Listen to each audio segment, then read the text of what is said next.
Hello and welcome to the Legacy Crusaders YouTube channel. This is Benji, and today I am going to show you a going first Infernoid deck list from a recent local stop. It's not that recent, but there haven't been that many deck profiles online to show. So I have one going first list and one going second list, and I've also recorded 4 singles games, playing first with the going first list and playing going second with the going second list, against 4 common meta decks. Again, I played myself on DB, so with the purpose of demonstrating the strategy behind how to play a going first Infernoid deck and a going second Infernoid. Now, neither of these deck lists are mine. I have taken them both MCOL 40 videos. They had either won or topped locals in a recent time period. The last YCS top is pre-Fresh Card Virus, minus a South American top, which was like a Striker Dragoon build. So we'll be looking at other builds after we just go over the basic strategy of how to play the deck normally, and then I'll show you a couple of other interesting lists that I have seen. So this is our going first list. I'm going to address the cards that I didn't address in the previous 2 videos, which is everything that is not an Infernoid card and why it is here briefly before we get into the demo game. So Ciphering Gear Gamma is a hand trap. When your opponent activates a monster effect while you control no monsters, you can special summon this card from your hand and 1 Ciphering Driver from your hand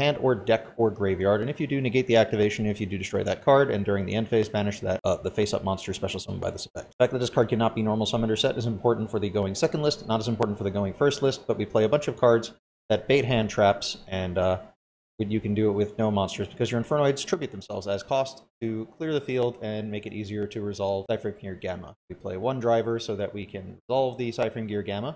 You should never really play 2, and this deck has the most likelihood of actually being able to resolve it twice because there's a lot of ways for you to resolve the Gamma while then at the same time putting the driver in the graveyard using either Torrential Tribute or by solving a feast and summoning Infernoids during the turn you activate the Gamma in order to place it into the graveyard so you could use it again. The next card is Lilith, Lady of Lament, which is a dark level 3 fiend with 2,000 attack and 0 defense, although if it is normal summoned, its attack becomes 1,000. It is a quick effect to tribute 1 dark monster and reveal 3 traps from your deck, normal traps, and then your opponent picks 1 randomly and you set it to your field and you shuffle the rest back into your deck. The card cannot be activated the turn it is set this way. The reason we play Lilith, Lady of Lament is to have more ways to get into Void Feast going first. You can also use it to access Torrential Tribute, should you already have access to Void Feast. Also, it gives you additional ways to try and dig for your Lair of Darkness by reaching deck and attempting to grab Metaverse. Although Metaverse is a 1 of, the odds of getting a Metaverse using Lilith, Lady of Lament is not guaranteed. Next, we're on Pot of Extravagance. So Pot of Extravagance lets you ban at the start of your main phase, you can banish either 3 or 6 random cards from your extra deck face down, and for each 3 that is banished, you can draw a card. So if you banish 3, you'll draw 1 card. If you banish 6, you'll draw 2 cards. On the first turn of the game, when you go first, odds are you're trying to draw 2 cards. This is an excellent bait for Ash Blossom and Joyous Spring for you to use Gamma on your opponent, so you get to draw 2 cards, you get to negate their Ash so they lose a card in their hand, you get to summon your driver and your Gamma, and you get to make Omega and take another card from the hand. So they can start the game with 4 cards on their second turn of the game while you set up. The extra deck for this deck is generally not considered that important. The way I play the deck, it is very important, so I don't play cards like this, but going first list to play this card, you'll notice the extra deck has triple Tiara and triple Elder Entity Tess in this particular build. The other card that this particular build seems to be concerned with is having 2 copies of Crusadia Equimax, which is a card used to OTK. The way you OTK with Crusadia Equimax is you summon Equimax using a Link 2 and some other monster, and then you summon 2 big Infernoids to the zones that Equimax points to. Equimax gains attack of the monsters it points to, so if you summon a Tondel and a Deviati to the pointers of Equimax, it will have 7,700 attack points, and if you summon it in front of your opponent's monster, it might even have more attack points than that, and if you attack certain monsters, you might be able to deal game with 1 shot. Now, the monsters that Equimax points to cannot attack, so if you have a Tondel or a Deviati in the zone pointers, you can simply tribute off the Equimax after it has declared an attack, so you can attack again. We'll address this in the actual games, more details. Other cards we might address before we get started would be something like Lair of Darkness. So Lair of Darkness, first effect is to turn all monsters on the field dark. Once per turn, if you attribute a monster you control to activate an effect, that text specifically means that you are activating, you are paying a cost. So if you would activate a card that tributes a monster to pay a cost, you contribute a dark monster your opponent controls, even though you do not control it. So all the Infernoids tribute a monster as cost. If your opponent has a face-up monster, it will become dark unless it is unaffected by card effects and was not dark already, or if it's a monster that's unaffected by Lair of Darkness, you can't tribute a monster that's unaffected by Lair of Darkness. So a Raid Raptor Ultimate Falcon is not a valid card to tribute under Lair of Darkness, but this allows you to activate all the Infernoids as like a pseudo Zodiac Trident, deal with any card on the field. The limitations of this card is your opponent has to prompt you to trigger your Deviati or your Anoku in order to take advantage of that. Lilith is also useful as a quick effect. Under Lair, you can tribute your opponent's monster to set a trap, assuming there's still 3 normal traps in your deck, which might not be the case in some cases. Decatron, or for the medium-sized Infernoids with the Tribute a Monster to Banish a Card in Graveyard is generally the most live effect. Between the Tributing to Banish a Card in Grave and the Lilith effect to set traps are the most live under Lair of Darkness because it's not necessarily reliant on your opponent, although the Banish from Grave does require your opponent to have a card in the graveyard, or it's not legal to activate the effects. There is Trap Trick. That allows you to either set a Torrential Tribute or a Void Feast from the deck should you open a Void card, like a Void Imagination. Even though this is a going first list, it is not always going to win the dice roll. And Reciting Lava Golem, which is for going second, Lancia for certain matchups, Droll for certain matchups, Dark Ruler No More for certain matchups, things like Drytron and so on, and Twin Twisters. Beat Cop from the Underworld is another monster that has an effect to tribute a monster your opponent controls. Well, attribute a monster you control to put a patrol counter on a card. You can, under Lair of Darkness, tribute your opponent's monster, so it's just the generic link to you can make with any two monsters and then use Lair of Darkness to tribute your opponent's monster. Barricade Ward Blocker protects your field spells and continuous spells, and could also use its effect to add back your Imagination, your Void Vanishment, or your Lair of Darkness from the graveyard, because it can, if you activate its effect on summon, which is to discard a card during the end phase, you can add a continuous or field spell from your graveyard. That kind of covers the details of the important cards in this going first list. Let's get into the 4 demo matches where I explain all the strategy and decision making in 4 games. I admit I played myself using not necessarily optimal builds. I tried to play optimally with the purpose of demonstrating key strategy in the Infernoid list. So if you disagree with the plays I make on either side, feel free to leave that in the comments, but let's get started. So the following is a match I recorded against Cry Brigade. Keep in mind I am playing versus myself, trying to make optimal plays on both sides, unless of course it's for explaining strategic plays that are happening. I'm going to run through these plays. Now, in all cases, this going first list, I went first. I played 4 matches against Cry Brigade, Sky Striker, Drytron, and Crank Kids. These are the first 4 games that came up, so these are the hands that came up while playing them. I did not stack anything. Just a heads up, so our opening hand is Atondel, Sight's Moss, Metaverse, Extravagance, Void Feast. We are choosing to go first, so I wanted to show you how to make decisions in kind of deck. Now, because we opened Extravagance and none of our other cards can be activated in the draw phase or standby phase, we're going to start off with Pot of Extravagance, banishing 6 from the extra deck face down. Look, see what's banished. Doolittle, Chimera, and Wee Witch are important for certain OTKs, so that is somewhat problematic. Omega would matter more if we had Gamma in hand on turn 1. We lost a Tiara and an Entes. Not particularly important. So in this case, we may or may not get ashed. We did not get ashed. We drew into Gamma, which could be useful on the follow-up when we activate our Metaverse or a Void Feast. So we are going to set the Metaverse, and we are going to set Trap Trick. We're going to pass turn, and in the draw phase or standby phase, we're going to attempt to set up our board.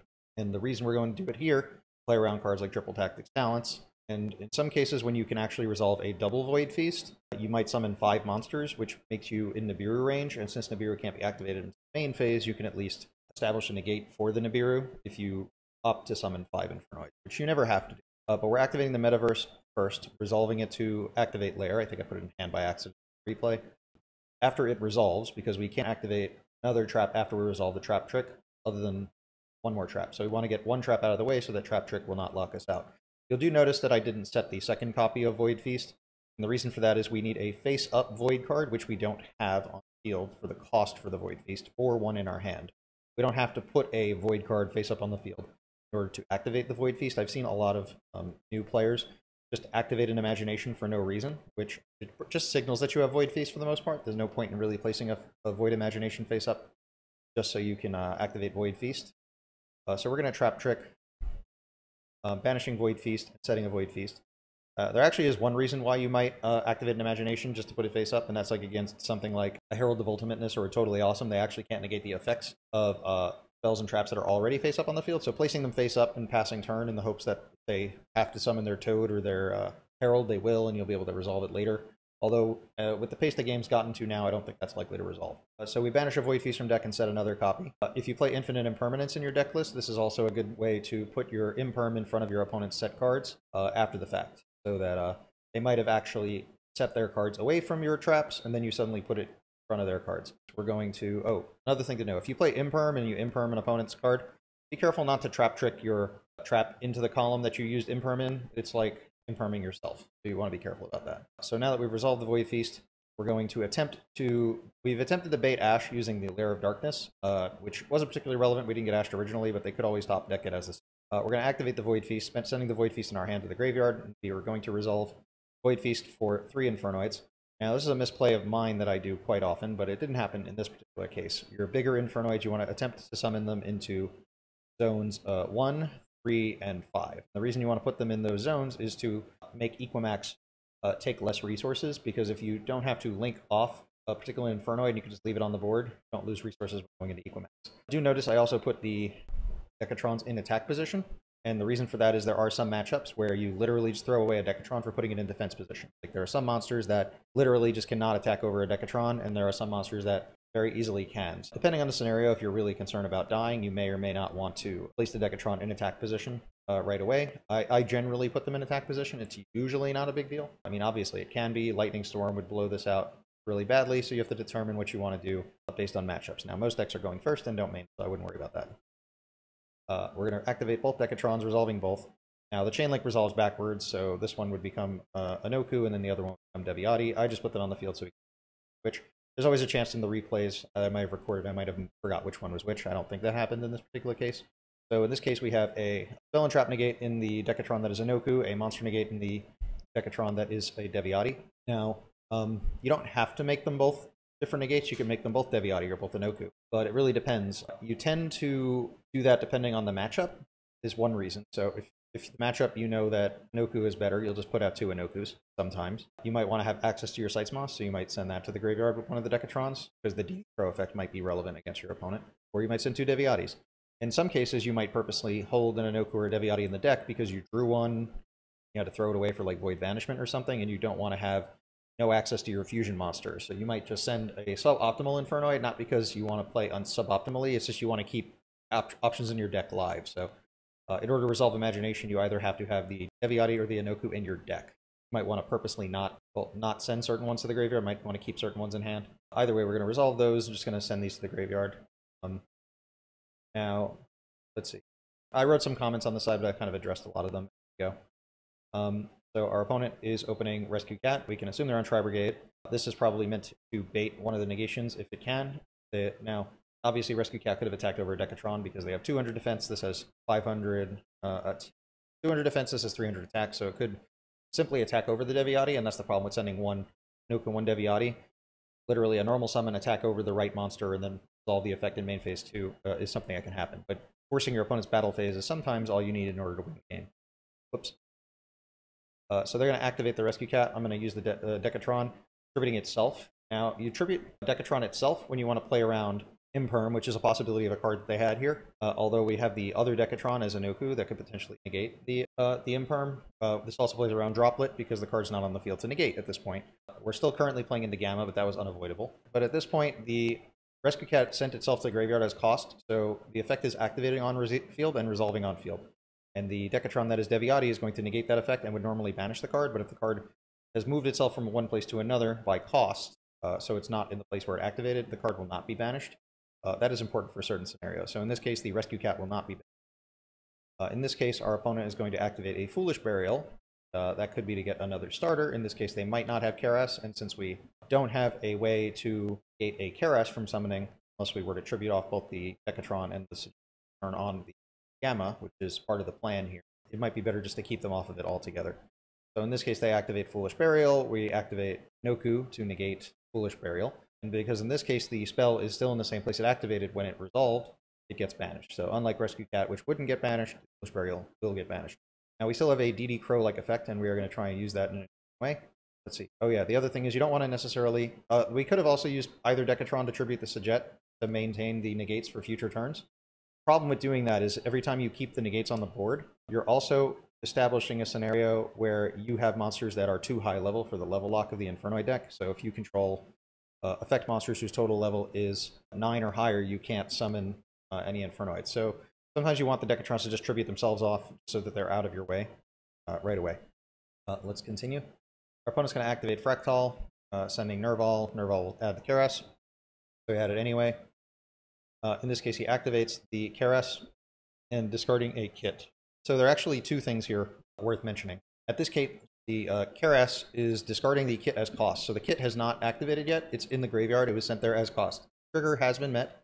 But if we were to activate the Sajet to tribute and banish the kit, what would happen is the kit would not be allowed to activate in the next chain because it's not in the trigger it's not in the location where it met its trigger, so it would never get the opportunity to activate in the following chain. This is the Ben 10 ruling if you're not familiar with the Drytron deck. So we're going to continue. So that's one of the options. Alternatively, are we really concerned about the Keras in this case? And the reason we're not is because Keras in this case has a ignition effect. They have to choose to activate it. Upon resolution of the effect of the Keras to summon itself, because it's our opponent's turn, they have the option to activate a quick effect. So if they have something like Droplet, this might be a good time to use it or something, but they choose not to, which they usually don't have one at this point. Priority passes to us before they get access to what's called the open game state, where they're allowed to activate like a spell card or an ignition effect.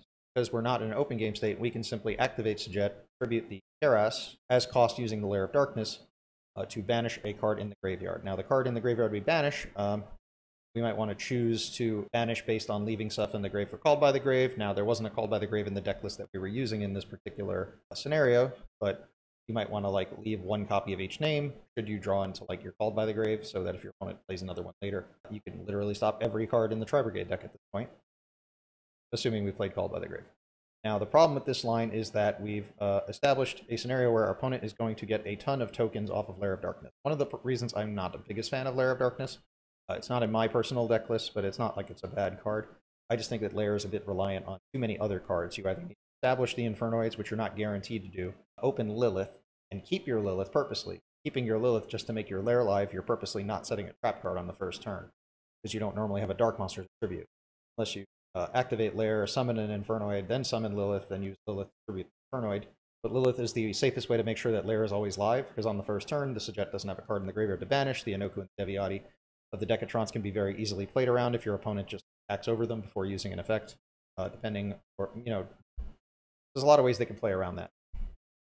So in the end phase, Lair will activate, and since 3 monsters were tributed, our 2 Decatrons and the Keras, they're going to get 3 tokens. They get summoned in defense, and because Lair of Darkness is our card, we get to choose what zones they go into. Now, the effect of Lair of Darkness in the end phase is mandatory to activate, therefore it is always weak against Ghost Ogre. If you activate Void Banishment and lock yourself into Infernoids during your own end phase, you can't summon tokens to your own field. Because it's their opponent's turn, they get the token. But they're 1,000 level 3 Dark Fiend monsters. Not a real threat, they are normal monsters. So they're going to pass turn because they couldn't do anything else. We draw another Lair of Darkness. Now I think I make a play for the sake of explanation that I wouldn't normally make. So I might not be clicking the phase buttons in the replays because, you know, I'm playing against myself, so I know what's going on. So we're going to proceed to main phase 1, and we're going to summon an Infernoid. We're going to summon a Inoku in this case.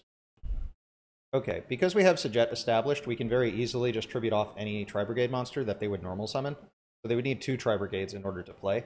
So by establishing the Inoku, we can stop the most devastating play they can make here, which is to activate a Revolt, which would give them access to a Sure Egg and banish either our Sujet or our Lair of Darkness. So Inoku would be the best card to summon in this particular case. You'll do notice that I also banished the 2 Decatrons.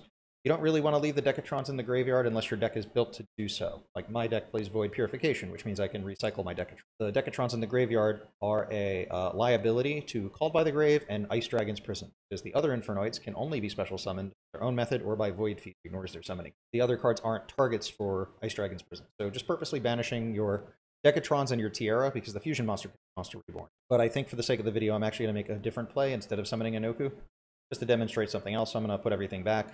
At least I did when I did the video. We're going to just banish 2 Infernoids and summon the Tondel instead.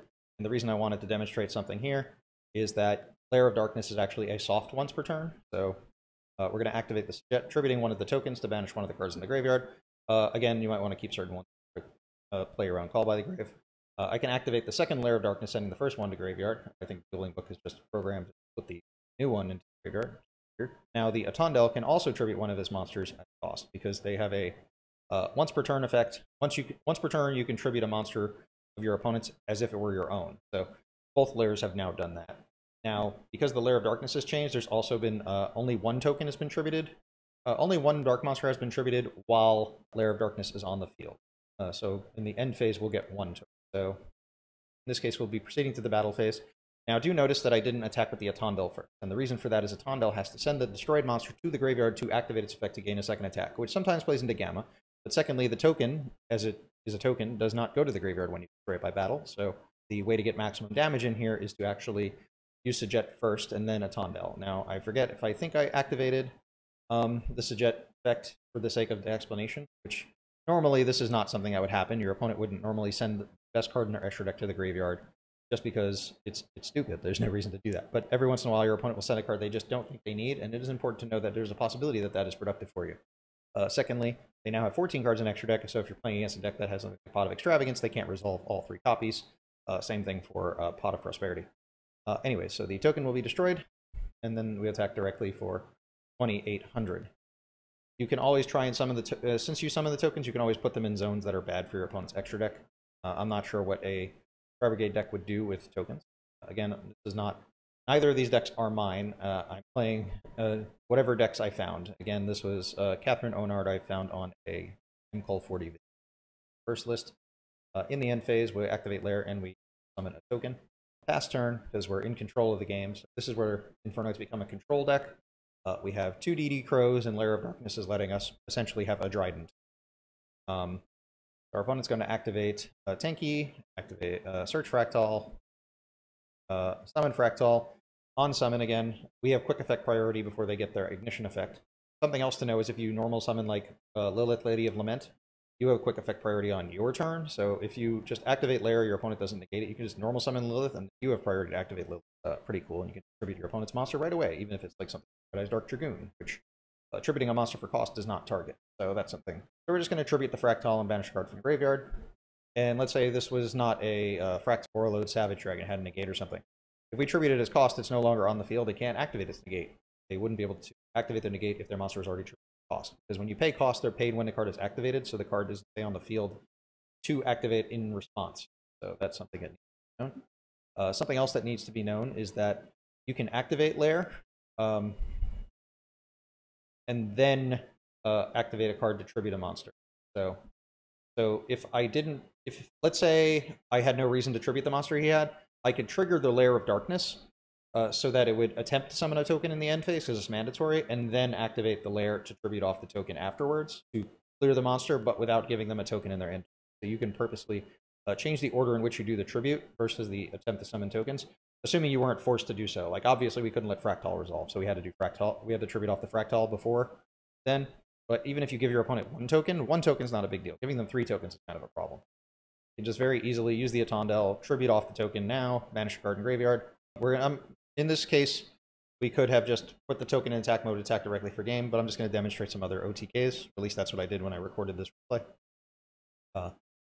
We can link up into a generic link 2. In this case, it is Top of the Underworld. Do notice I summoned a Tondel into Zone 4, which I said is somewhat of a misplay. You want to summon the big Infernoids to Zones 1, 3, and 5, so the Equimax will point at them.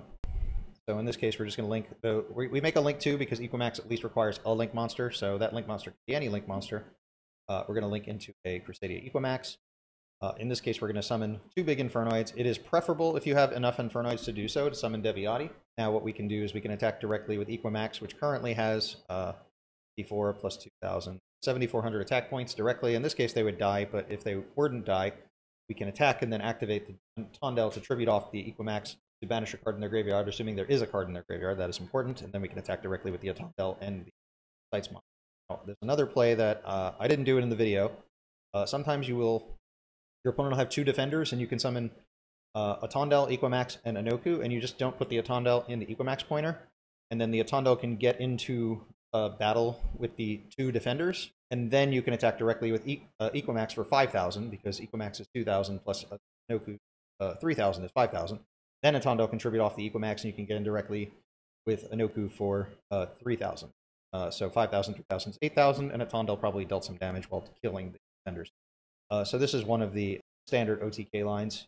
Sometimes you give your opponent a Lava Golem in front of the Equimax, and then the Equimax will just do whatever your end of the board is, because the 3,000, let's say I give them a 3,000 monster here. We just add that to Equimax and then subtract it off when we attack over it. So our opponent's placement of monsters is sometimes beneficial to us. They could put it in zones 2 or 4, which gives us easier ways to OTK them.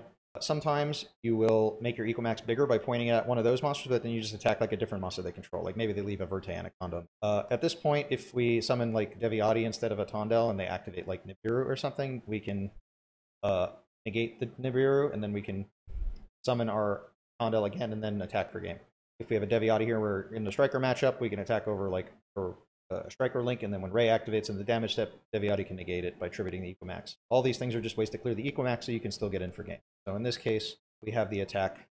Our opponent would Valor the Equimax. If your deck plays an access code talker, you can then just simply link the Equimax with the Sights Moss into an access code.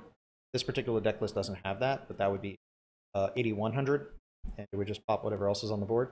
So my deck actually plays both Equimax and access code, so that if they would stop this play, because Valor would have to be used during the main phase, so it would give you or Nibiru as well. You can fall back on a secondary OTK. All right, so I'm going to rewind and we're going to do another alternate play line, which I couldn't show because, like I mentioned, the Wee Witch's Apprentice and the Doolittle Chimera were both already banished by the Pot of Extravagance, so I'm going to put the Beat Cop in the banish zone instead and put the Wee Witch back. So under Lair of Darkness, Wee Witch acts as your Doolittle Chimera. The actual OTK is Wee Witch plus 2 big Infernoids. They do have to be certain ones at minimum. I think it's a Sajet, a Tondel, or so let's say you have Sajet and Sights Moss, that's 5,000, plus the Wee Witch is 14, which is 6,400, and then all 3 monsters would gain 15, which would be 79. So there is a scenario where that doesn't do enough damage, but usually Sajet's not part of your board unless you have to make it that way. But this is 8,000 damage plus on board. Same thing would happen with Doolittle Chimera if Lair of Darkness was not on the field. Also, we can't make Doolittle Chimera if Lair of Darkness is on the field because our monsters are not fire monsters at that time. So either way, we clearly won this game. And there are alternative play lines, like we got Valored on the on the Wee Witch, we can simply link it up into the Equimax, push for the Equimax OTK to still get damage out if we only played 1 Wee Witch. In this case, they actually had 2 Valors, but I forgot to put one back in the hand, so this would be one of those scenarios where they just waste all their hand traps trying to prevent themselves from dying. But in this case, they also only have 52 life points, so that was never going to happen. So, yep, that is our first match against Tri-Brigade. I will now get into the second match. All right, so the following replay is versus a Prank Kid deck. And again, I ran both decks. So one player is Legacy Crusaders, which is an alternate account on the Dueling Book. My actual account is Benji, which is my name. And we are going to go first. Using this going first list to see the decision making, we would make another random hand. Now, all of these hands, in all these replays, were the very first hand that comes up. There's a chance that we don't win, but we address reasons why we do and don't as we.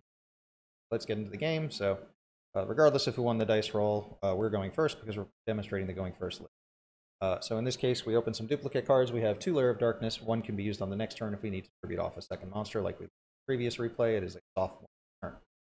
So in this case, we are going to start our turn by activating Decatron, which can bait a hand trap. In this case, it's fetch an Imperm. Decatron can bait a hand trap so that we can resolve other cards. So in this case, we're going to be resolving our Void Banishment. But that would matter more if the Imperm that they use was a Ash Blossom. It's best when we discard our bigger Infernoids for the cost for the Void Banishment, so that we kind of get free value out of them later. We're going to search a Void Feast, activate Lair of Darkness, and set the Void. Now the Void Banishment is on the field because we use it this turn. We're locked into Infernoid, so if we had tributed Dark Monsters for this turn, we actually would have to trigger Lair, but we could not special the token.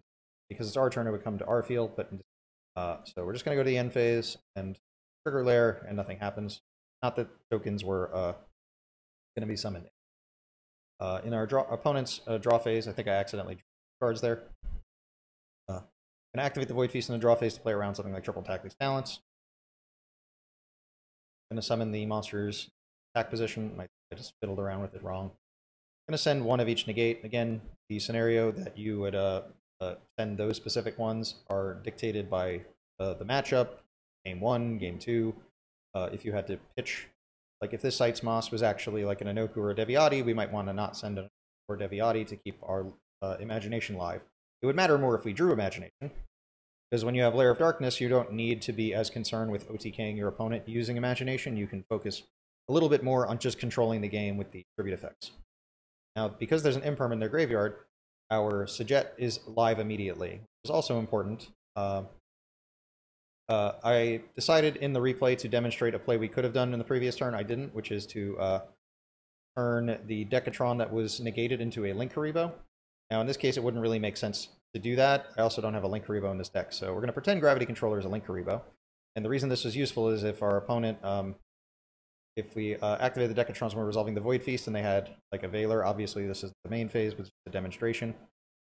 If the Link Haribo was in the graveyard, which we can put it in there with the Sujet, we can then chain the quick effect to tribute the Decatron so that it leaves the field and resolves and avoids the Valor or the Infirm.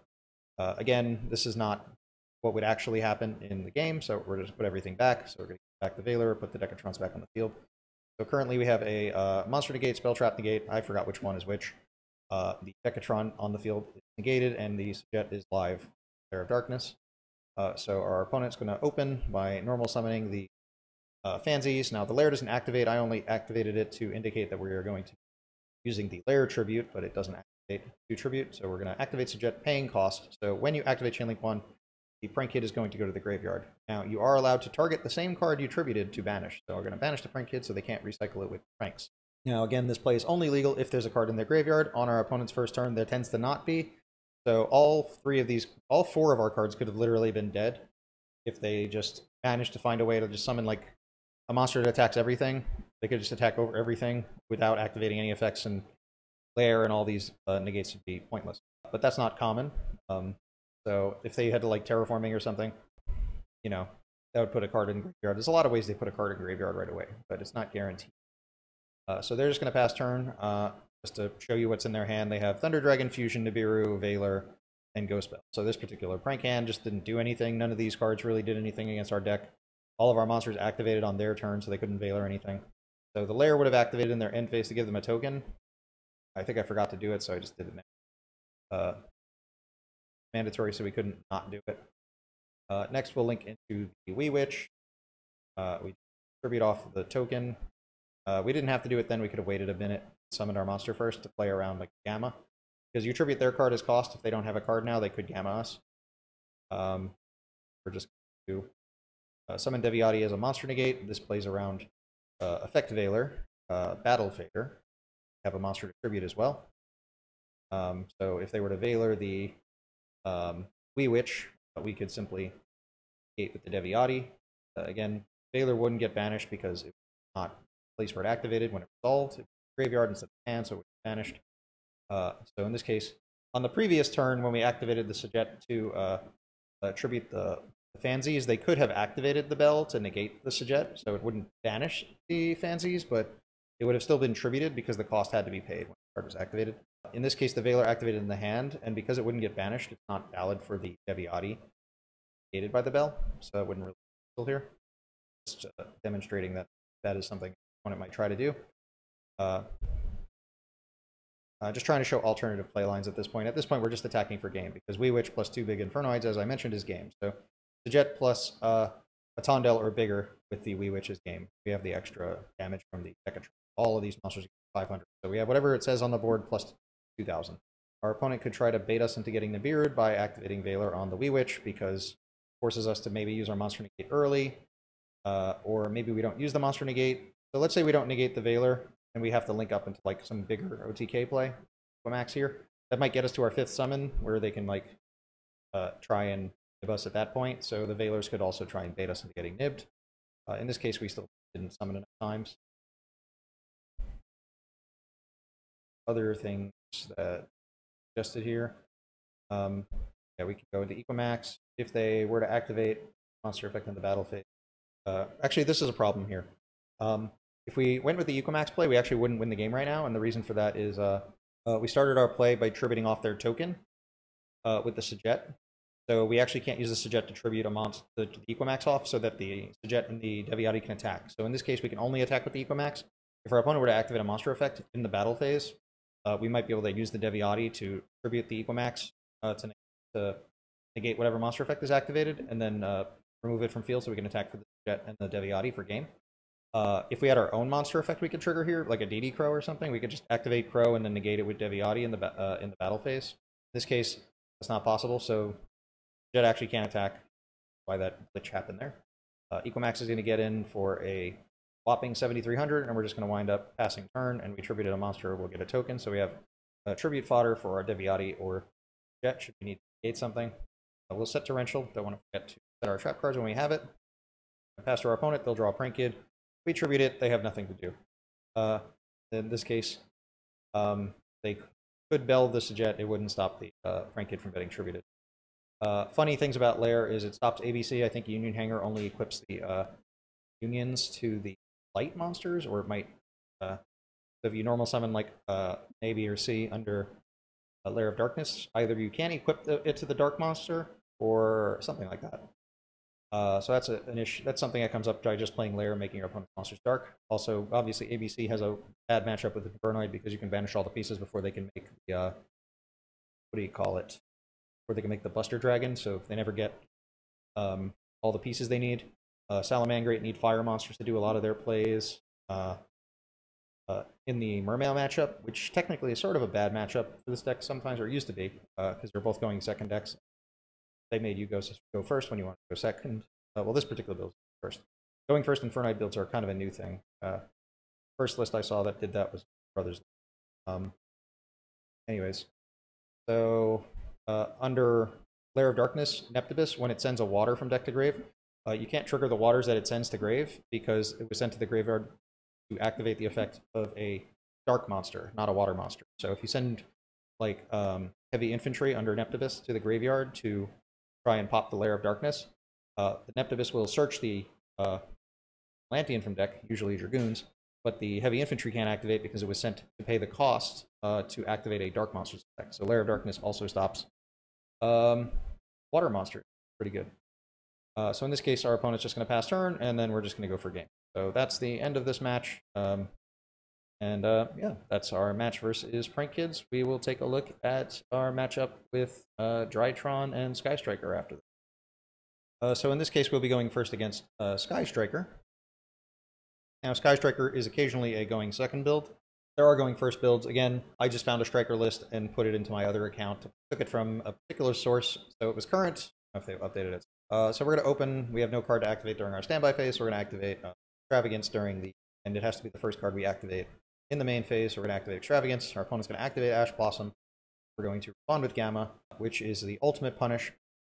So we're going to summon the driver. We're going to draw 2 cards. Then we get to make a Psyframe Lord Omega and take another card out of their hand, which is an option.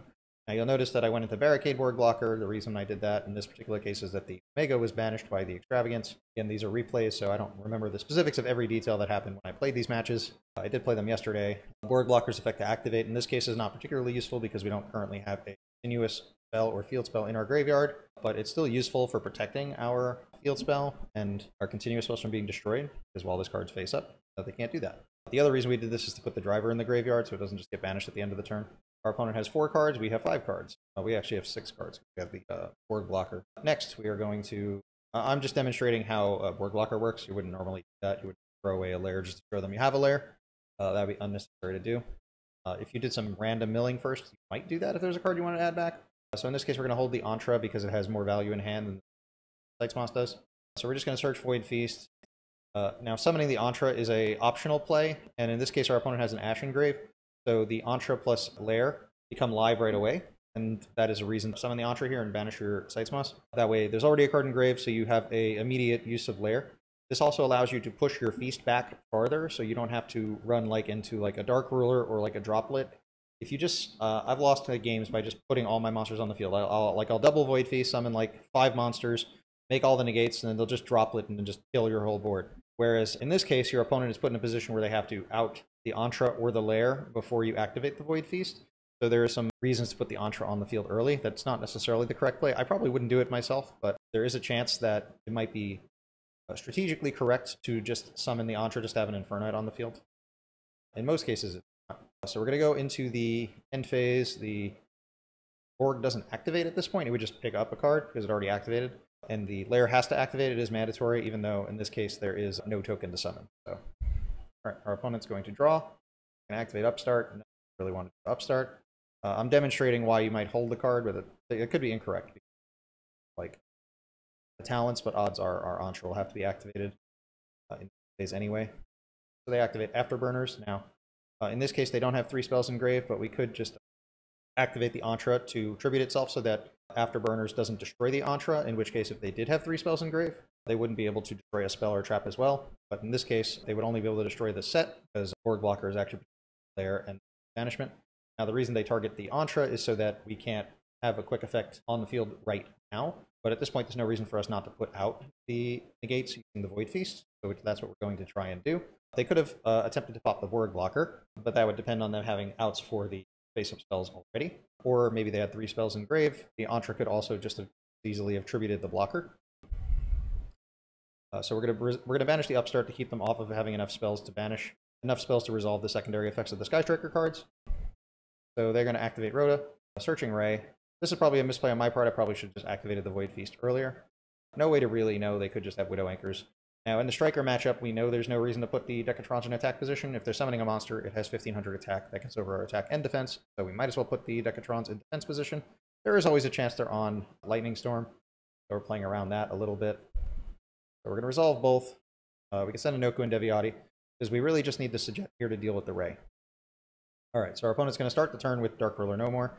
So this is one of the benefits of doing the play the way I mentioned it before, where you purposely hold the feast till later in the turn, so that you separate your push into multiple pushes, so that they're not all destroyed at the same time by the same card. So now the other thing is, these Decatrons both become level 1 now. They maintain the name, so this is still in... I forgot which one's Inoku and which one's Deviati, but they're still Inoku and Deviati. They just become level 1, because their level is the only thing that had a stat modifier applied to it. But they maintain the names and the effects. So technically they are legally allowed to activate. There's just not necessarily a lot of reason to do so, but we can. We're also under Dark Ruler, so now we can't take damage. Sujet can still activate the Tribute to banish card engrave, but it will resolve without effect, which is good against Ray in this particular case.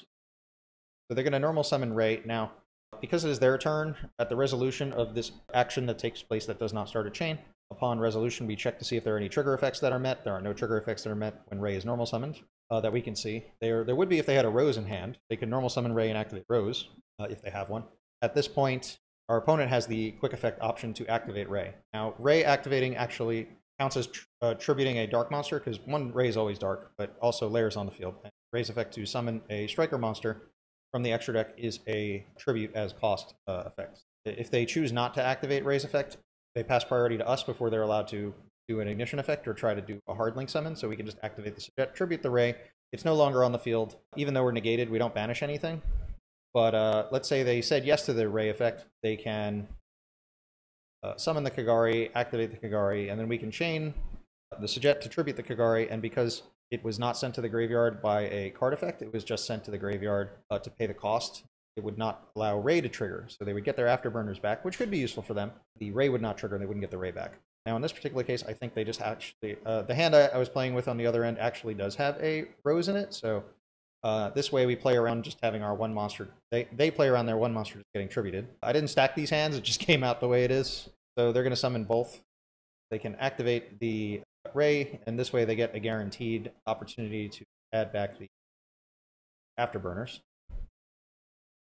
Alright, now they still have Rose to make their Link summon, so I think I forgot to go into the extra deck first, but we're going to use Rose to go to Hayate, attack over one of the Decatrons, using that to put more spells in graveyard. They're going to put a field spell, because it's not going to be searching it.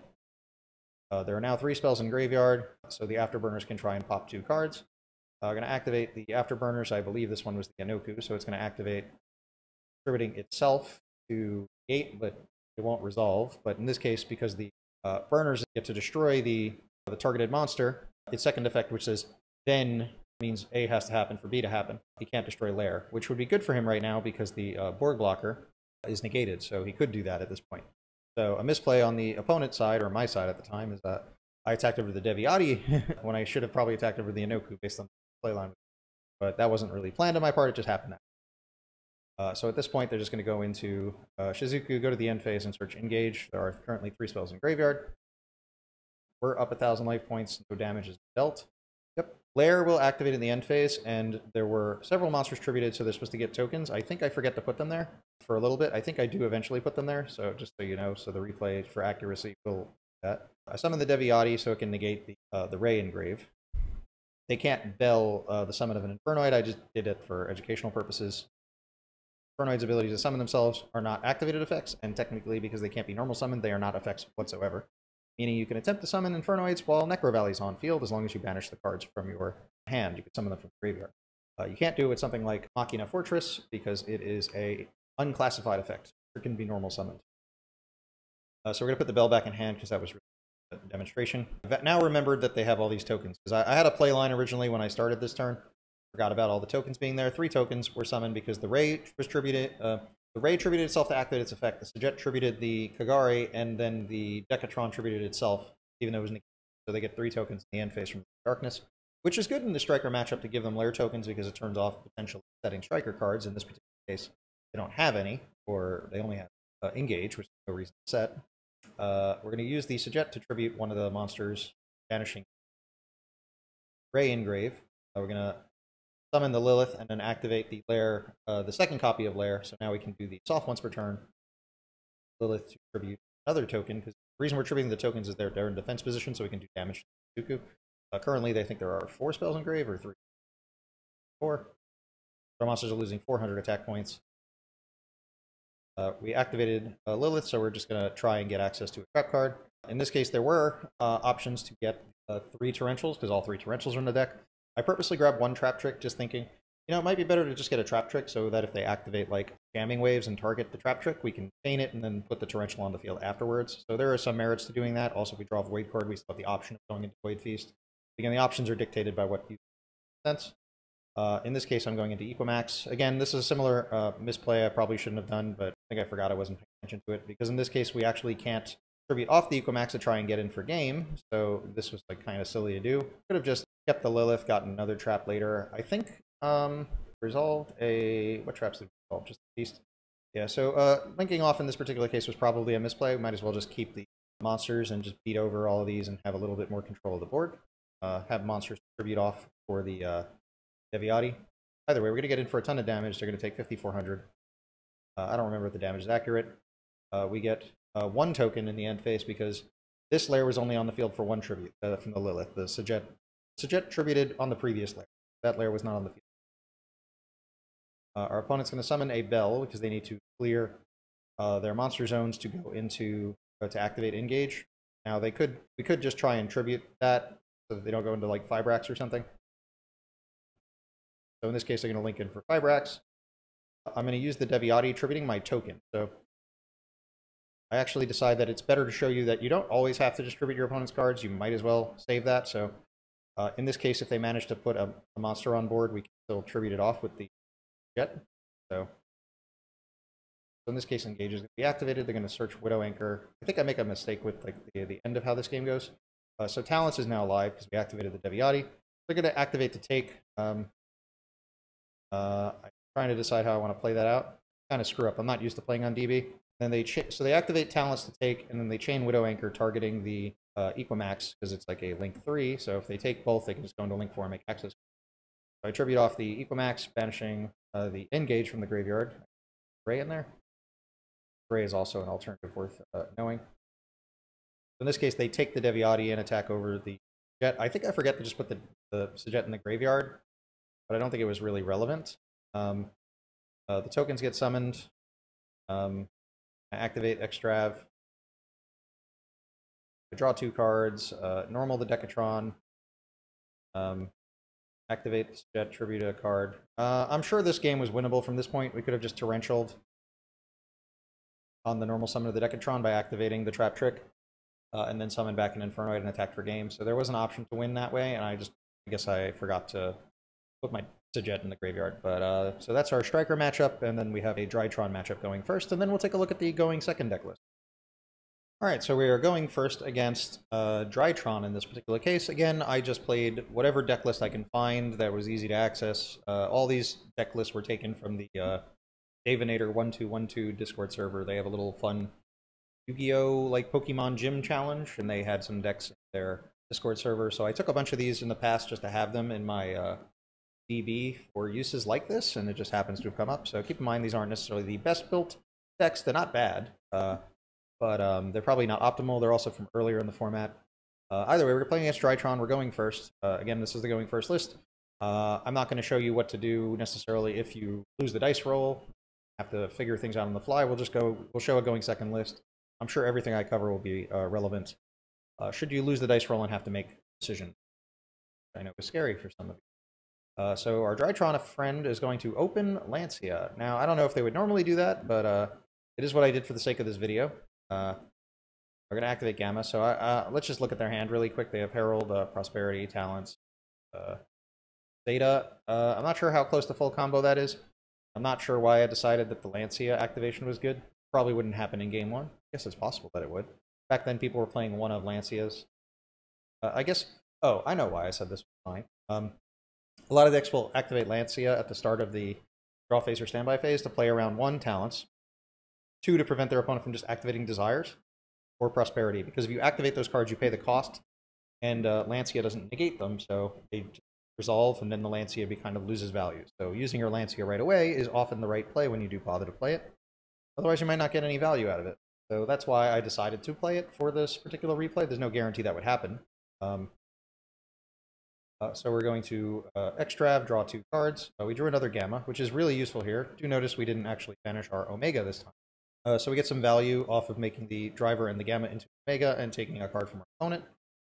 In this particular case, we're going to keep rolling to try and pick the cards fairly. I hit a Diviner. Now, there was some argument to keep the Omega on field to put back one of the Tiaras into the graveyard on their standby phase, in which case we would get an extra Infernoid name in the graveyard, which has some use there, which is not like a bad idea. I just opted to clear the board because we have a Gamma, so we can stop a hand trap with Gamma. They have another one. Now that we know, we also get some information on their deck right away. We know they're on Drytron. Getting Lancia to start the turn doesn't guarantee that they're on Drytron, although it makes a little bit sense when the deck list was being played that I found.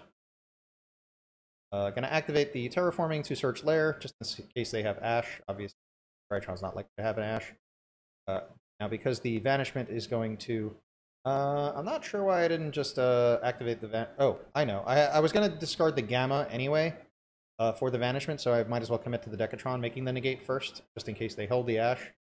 So now we'll resolve the Decatron, making a Deviatia. It's a monster negate. Use the Vanishment, pitching it to get a Feast. We'll activate Lair, set both trap cards. Now, in this particular scenario, we don't have a Deviatia in deck, so if we send it to the graveyard off of the Void Feast, we won't have access to Imagination. Important. Unless we use Omega to put it back in the deck, which happens. The Trap Trick could activate, set another Void Feast, but we can't resolve the double Feast in this particular scenario, because we'd only be able to activate 1 trap card. So odds are we're going to Void Feast and then Trap Trick into a Torrential Tribute. Time is appropriate to do so. So we're going to Void Feast. Clicks, misclicks. Again, these were recorded the other day.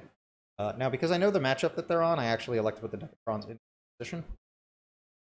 Now, the reason they're going in attack position is because Diviner of the Heralds has 500 attack, as well as Eva. So knowing in the matchup that our opponent can simply run over our defense position Decatrons, there's no point in putting them in defense. Might as well put them in attack position. Just going to set up more monster negates, because that might be the only way to beat the Drytron deck. Should have enough cards to actually go off. So in this case, they're going to open Prosperity. Now, there's no guarantee they have another spell card to negate, so I forget if I negate this. Let them add stuff. They add Ben 10. Oh, I did put the cards back. I thought I put those back late in the game. I think in the going second builds when I play versus the Drytron deck, I Prosperity and then just forget to put the cards back in the deck, so I put them back in. So, all right, so they're going to open Zeta. Zeta's in hand. It discarded the Ben 10 as cost, so I'm going to activate one of the Deviatis to negate the Zeta in hand, and then before that, I'm going to chain the Sujet, tributing itself, I believe, which is questionable. There's reasons. I mean, I don't want to turn off my negates, but these guys are really high level, which is a problem. So banish the Ben 10. So now, because the Ben 10 would have activated in the next chain, because it's no longer in the graveyard, it won't resolve. This is the Ben 10. So the Zeta gets banished by the... Zeta's going to get banished by the Decatron that was a Deviati. Ben 10 gets banished by the Sujet. Our opponent's going to activate talents, and I have a spell negate, so I'm going to negate the talents. And they happen to have Eva, so they're just going to crash. Now, Whether that's correct or not, I don't know. From our opponent's perspective, couldn't really say. So there's only one fairy in their graveyard, so they're going to activate the Eva, banish the Lancia to search for a diviner. Lair will activate, and I think I attributed 3 monsters this turn, or was it? Yeah, I think there's supposed to be another token there, but that's just a misplay on my part. I don't think it matters, because of like a weird play I'm going to do in a second. I'm going to activate Trap Trick to set Torrential, so it can be used this turn. I'm normal summon the Lilith, activate Torrential, chain Omega, chain the Lilith, tributing itself, to try and set my one of my 3 traps. I don't think it really mattered in this case. But the point was to clear all the tokens so I can try and get in for game. So I'm going to banish 2 Infernoids to summon Deviati. I guess it was Sujet or Deviati. In this case, Deviati was probably the more live Noid. I could have summoned the Sujet as well. Not sure why I didn't do that. Either way, Deviati, I think it's because they're playing on like 1 card. So I'm just going to use Deviati. And the Deviati is going to actually have some extra value here because the tokens are going to keep getting summoned. We'll actually have something to tribute every time they can activate an effect. So they're going to start with Diviner. We're just going to activate Deviati, tributing the Diviner. They happen to have a Call by the Grave off the top. So they're going to banish the other Deviati. So that's another problem with leaving your duplicate names in the graveyard. You got to play around a 1 of. I don't know why I didn't bother to summon the Jet in this case. That was probably a bad idea. I think they had no real value in the graveyard at the time, so I wasn't that concerned. So because they negate the Deviati, the Herald will resolve, and they'll be able to search a fairy. In this case, Natasha, which can't do anything because they don't have any other cards to work with, so it didn't matter. We still tributed a card, so that's going to go to there. So Omega's going to come back, and we're going to get into down mode. The Deviati is negated this turn, so there's no monster effects that we negate, but at the same time, it doesn't matter. Going to put in as much damage as possible. Torment tokens have 1,000 attack and defense, so they can't attack over each other. And the tokens are really annoying. It makes it hard to kind of close out game. We're going to activate Omega again to banish a card in their hand, just in case draw something live. I believe they top deck an orange light, but the Natasha was the card they needed for that. So problem next turn. They're going to activate Diviner. We're going to negate Diviner. Do notice that it doesn't get banished because, again, it's activated on field, but it's in the graveyard when it resolves. Deviati doesn't banish a card from the graveyard. Token goes to their field, and we're going to do the same play we did a second ago to get an equal damage in the game. So I don't know if you think this game is tainted because Lancia was activated right away and I gammed it, but I think I can justify why that happened. Hopefully you learned something from this match. And I believe that is all the going first lists. Let's take a look. Oh yeah, there was no monster effects that needed to be activated in this particular case because we had just enough bodies to attack with. So there was nothing to orange light. So maybe if I had like Sujet on field and I activated it, they orange light it to destroy it, take less damage or something. It didn't matter in this particular case. All right, so that is the going first list. Let's take a look at a going second Infernoid list. I did 4 matches against those 4 matchups as well. We can cover different kinds of options that are available in the going second list and cards that are played and why they are played, as well as decision making in actual gameplay. Alright, so we are back with a going second Infernoid list. This was also on a MCole40 video. The duelist who played this list was Galator. I'm not sure if it won a locals or topped the locals or something like that. But again, I took specifically deck lists that were being played post all the new sets that have come out, because the other more classical looking Infernoid lists are from pre-Crush cards, so there were certain cards that weren't around, the ban list was different, so they weren't really relevant. Again, I will show the YCS Day 2 and Top 32 lists from the remote YCSs for South America, North America, and EU as well, along with some other deck lists afterwards, but we'll just do a quick look at some cards that are played in this list because it is a going second list, because we didn't address them in the previous videos or earlier in the video. In addition to that, we will watch a few singles going second against all the same matchups from the previous 4 matches. So we're going to play against a Striker, a Tri-Brigade, a Drytron, and a Trinket going second. So in the going second list, cards that are played, I wouldn't play this card in a going second list, but it is played in this list, so I might as well address it. This is Arima the Wicked Warden. It has 2 effects. First effect is discard this card, add Lair of Darkness. In other words, it is another copy of Lair of Darkness. This could literally be terraforming, and the reason for that being a better choice in this case, in my personal opinion, is it makes your monster gates and your reasonings a little better. We'll talk about monster gate and reasoning in a moment and why this card is a detriment to that, which is why I wouldn't normally want to play this card, but again, I'm just using a list that I found online. It has a second effect to tribute a dark monster to draw a card. So at the very least, if you draw this card and have Lair already, you can draw a card and maybe get a token on the board early. It's a card that if you're going second, if you just activate Lair, you can just normal summon this and use the tribute effect on any monster your opponent controls to draw a card. It has an odd effect where if it tributes a dark monster, but it's not itself, it can add a dark monster with 2,000 or more defense from your deck to your hand. That is normally Diabolos, Lord of the Lair. And then because you tributed a dark monster, assuming it was on your field, you can summon the Diabolos, Lord of the Lair, which can't be targeted or tributed by your opponent, which is useful in certain formats where you really need to have a monster that can't be targeted or destroyed. So, like, I believe that was played for a YCS bubble a long time ago to out Masterpiece. It's not completely without use. It's not in this list. So, personally, I wouldn't play this card in a going second list, but let's take a look at the rest of the list. Lava Golem was also in the list. So, Lava Golem is it's like a kaiju, but it cannot be normal summoned or set, which is the most important words that need to appear on any card in this deck list. Second list that plays Monster Gate. So it must be special summoned from your hand to your opponent's side of the field by tributing 2 monsters they control. So if your opponent has 2 monsters, this can out 2 monsters. You cannot normal summon or set the turn you special summon this card. And once per turn during the standby phase, the owner of this card takes 1,000 damage. So during your opponent's standby phase, if you gave them a Lava Golem, they'll take 1,000 damage. Other interesting thing to know is if you have multiple Lava Golems, you can summon them all in the same turn. You only lose your normal summon once, but you can summon as many Lava Golems as you want. You open 3 Lava Golems, you can Lava Golem 2 monsters, Lava Golem another 2 monsters, and then Lava Golem the 2 Lava Golems. But this is played because of other cards we'll get to in a moment. You notice that this list is also on Gamma, because we're also baiting hand traps.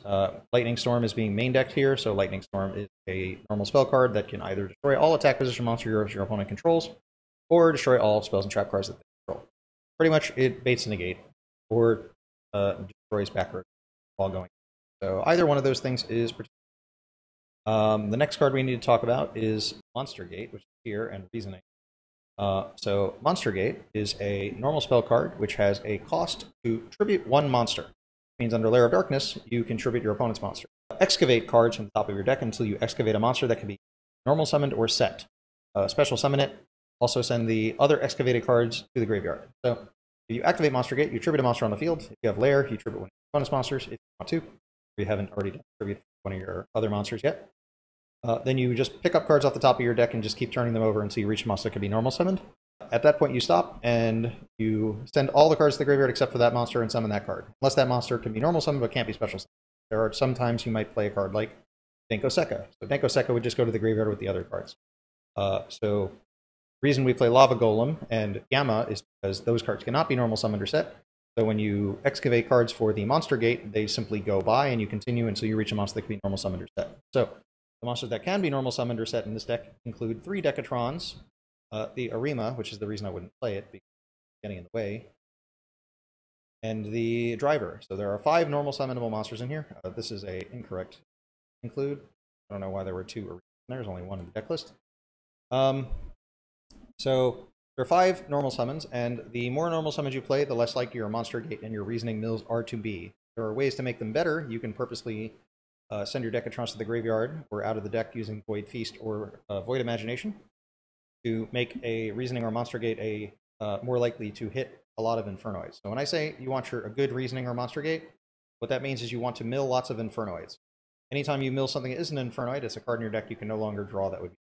You don't really want to mill random spells, although milling some random spells can be good if you're playing like a Striker Engine or Selene, Queen of the Master Magician. So there are some reasons to be willing to mill some spells. There's been like an Eldritch version of Infernoids, which tries to mill spells and traps. Yeah, that's a lot of stuff that's going on here. Let's see. Reasoning is similar to Monster Gate. Your opponent declares a level from 1 to 12, and that's because main deck monsters level 1 to 12. And then they call a level. You excavate cards until you can reach a monster that can be normal summoned, and if the monster the level that they call is the level of the monster that is excavated, so if they call 1, Decatron, and you turn over Decatron, you send all the cards to the graveyard. If they call a level wrong, which there is a 11 to 1 chance that they will, assuming that the levels were equally as likely to come up, summon the monster. Now, if people see Reasoning, they could assume you're on Infernoids, and the most likely call is 1. In this case, the answer is 1, 4, or 5, because the Arima is level 4 and the driver, not 5, driver is level 6. So sometimes you can get the Decatrons out of the deck, purposely know that the driver is going to come up. Although most people know that the driver is the second call. So if you wanted to play like a Floodgate monster in your side deck, like a Christia or a Jinzo, sometimes people do that and they'll clear out the extra deck of main deck of the Decatrons and they'll just try and monster gate into the Jinzo or the Christia or Reasoning into them. Other cards in this deck, we have Pot of Prosperity, which is played in here instead of Extravagance in a going second deck. That's not common. Normally the going second deck plays Extrav because the goal is to kill your opponent as fast as humanly possible, and if you use Prosperity you can only do half damage. I'm not exactly sure which cards they intended to banish with this, so when I do the replays, there is a chance that I don't banish optimally. I will have to be making decisions because deck lists provided on MCall40's channel are mostly literally just deck lists with a couple comments by MCall. Other cards in the deck list is Forbidden Droplet. Forbidden Droplet is just a quick effect, a quick play spell card that can let you negate cards and your opponent can't respond. In some list of Infernoids, you play Mystic Mine, and this could be a way to out your own Mystic Mine. This card is particularly good against the Drytron matchup. It's kind of important for that matchup. Somewhat unwinnable in some scenarios without your Lava Golems or Forbidden Droplets, but the fact that you play them means that outs exist. If they go full combo, you're playing go second on purpose. Alright, and I think that kind of covers all the unusual cards in the main deck for the going second Infernoid list. In the extra deck, because they're not on Extrav, they don't have as many duplicates. They are playing an Access Code Talker, which I mentioned is helpful. They play Hida, Fire Tremor Ablaze, which is a spellcaster, so if you want to play Selene, you can use Hida and any other monster to go into Selene and bring back like a Baylor or something. If you play hand traps, do notice that the standard Infernoid deck, the standard going second Infernoid deck doesn't really play hand traps other than Gamma. Sometimes it plays Imperm, and the reason for that is because those cards cannot be normal summoned or set, so they go with the Monster Gates and Layers, the Monster Gate and the Reasoning. Other cards in here. Oh, the Hida is normally used to you summon Hida with a fire and any monster, and then you summon an Ash from your opponent's graveyard to Hida's pointer, and then you can link up into Equimax. So that means any two monsters can become an Equimax if you're against a deck that either plays fire monsters like Salad or Kagari in the Striker matchup, or you can just take an Ash Blossom, which is in almost every deck, go into Equimax. So this is a link monster, so you can make Equimax with it. The other thing you can do is you can Hida to bring back an Ash and then go into Halka Fibrax and summon an Effect Veiler if you play that, and go into like Selene. In this case, if you couldn't get a fire monster but you got tuners, you could, like if you just summon your Gamma and your Driver, you can go into Halka Fibrax and then summon a monster from your deck and then go into Equimax that way. The Doolittle is played in here. They didn't play the Wee Witch. They're playing a Relinquished Anima instead of Link Karibo, like I mentioned, something they can do. I guess in a going second deck, this could be useful. You give them a Lava Golem, you summon a Decatron. I don't know how you summon a Decatron if you gave them a Lava Golem, but you could just take advantage of your opponent's poor zone placement. In the side deck, they are on third Lava Golem. Pankratops is just a solid going second card. Galaxy Cyclone's good in the graveyard. It's good for outing Floodgates. I like this when you play Mystic Mine. You can turn off your own Mystic Mine with it. Third Lightning Storm, 3 Dark Rulers, 3 Twins, and 3 Evenly Matched. In the first episode on what the monsters do, I mentioned a combo with the Evenly Matched. Also on Imperial Order, I guess, if they expect to be made to go first, or just with a Striker matchup, and a Red Reboot. Anyways, we are going to get into the replays now. Alright, our first match is going second up against Drytron, so I'm going to start the game. Again, I'm playing both decks. I took other places. Please forgive me if the list or the plays are less than perfect. I don't play these. So I'm going to do full Drytron combo. We opened the card we need to open, which is Droplet. So we're just going to let them play out. We don't have any hand traps. There's nothing really to discuss here. They're just going to do full combo. I think they get Ultimate Plus. They get to send Eva on this turn. Oh, I had forgotten to put the cards back into Prosperity in this replay, so I'm just putting them back now. It didn't affect it. Random was drawn at this point. So 2 Heralds, I believe, have been added to hand, as well as a Diviner of the Heralds. So 2 orange light. Yeah,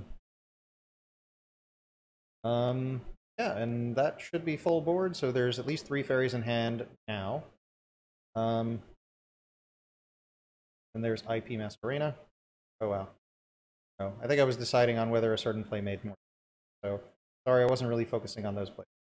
So in the draw phase, the opposing player is going to activate the Beatrice to try and mill Eva. So we're in an interesting spot here where we have to wonder, do we care if they Eva?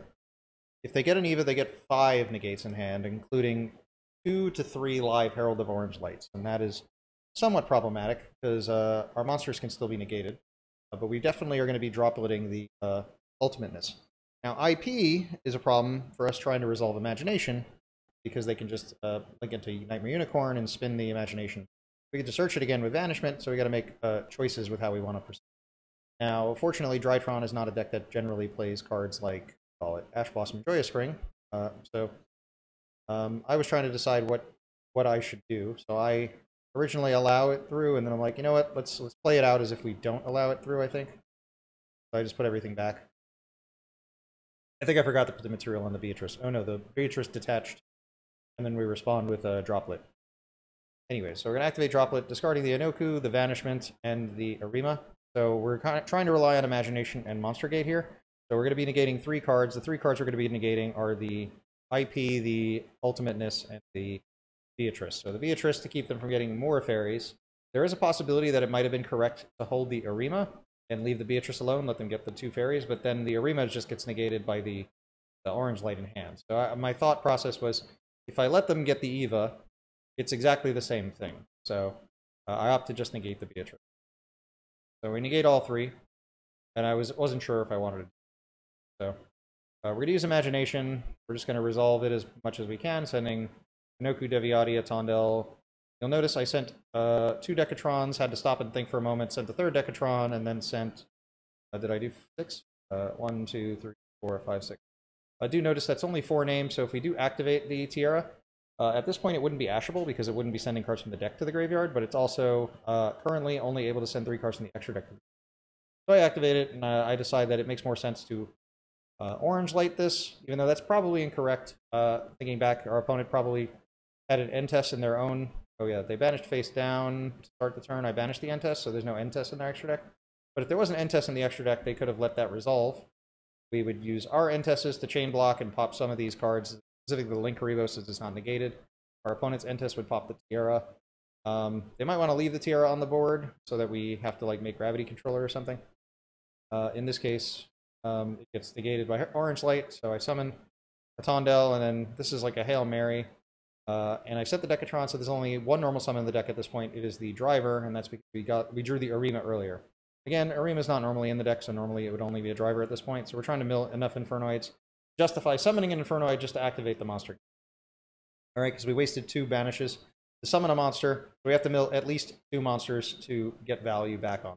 So that's 1 so far. See the Lava Golem and the Gamma can't be normal summon, so they're going to continue. That's 2, 3, 4. So we've actually paid off in this particular case, but not by a lot. And we did hit a Driver. Now, Driver has the benefit of being a normal monster, so it doesn't affect our level count.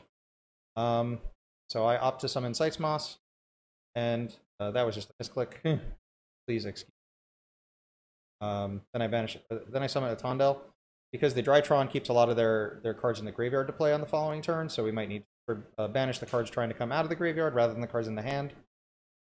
I decide that it's better to conserve resources and focus on attacking and not necessarily on setting up the negate. I proceeded to the battle phase. I don't think I sequenced this necessarily correctly. The thought process was, do I attack with the Seitzmoss first, because it can still attack into a defense position monster, then activate the effect of Banish. Now, firstly, I don't know if there's a live orange light in my opponent's hand. I know they have a fairy, because they searched certain fairies, but they might not have enough to actually trigger the orange light. So activating the Seitzmoss might be something I want to even consider whatsoever. I could have the Seitzmoss, because I can't get over Ultimateness and Beatrice anyway, and I have to deal with the Ultimateness, so I do need the Seitzmoss to banish the Ultimateness, so I am relying on my opponent not having a banish in hand. So I choose to attack with Seitzmoss, which is incorrect. The Link Revo makes its attack 0, and then I attack into the Beatrice because it has less defense than the Ultimateness, but I won't get destroyed by battle with the Beatrice. Where if I would have attacked with the Driver would have had its attack gone to 0, then the Seitzmoss could have attacked over the Masquerena, and then I could have banished the Ultimateness, Beatrice, on the field. Instead, I take damage and then attack with the Atondel. So I do slightly more damage on my end to accomplish a similar but worse goal, I would say. So I probably should have attacked with the Driver to the Link Revo. At this point, there's not much to do. Just got to make decisions on whether we want to banish stuff or not. So I keep 3 monsters.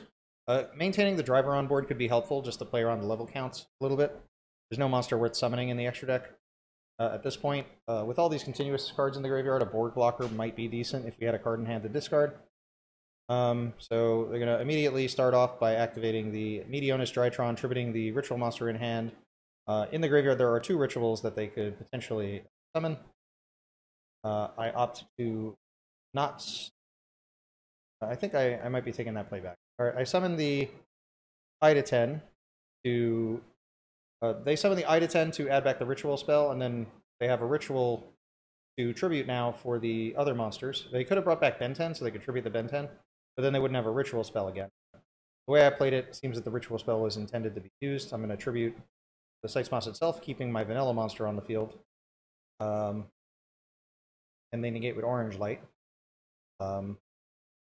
Thinking about it now, there was I think that the orange light was top deck for have it last turn. Thinking about it now, it probably made more sense for that player to summon the Ben 10. In which case, if they tribute the Ben 10, I'd have to trigger both of my tributes, one to try and stop Ben 10 and one to try and stop the Alpha. In this case, I wind up, or Gamma. I tribute the activating Drytron so it doesn't come back.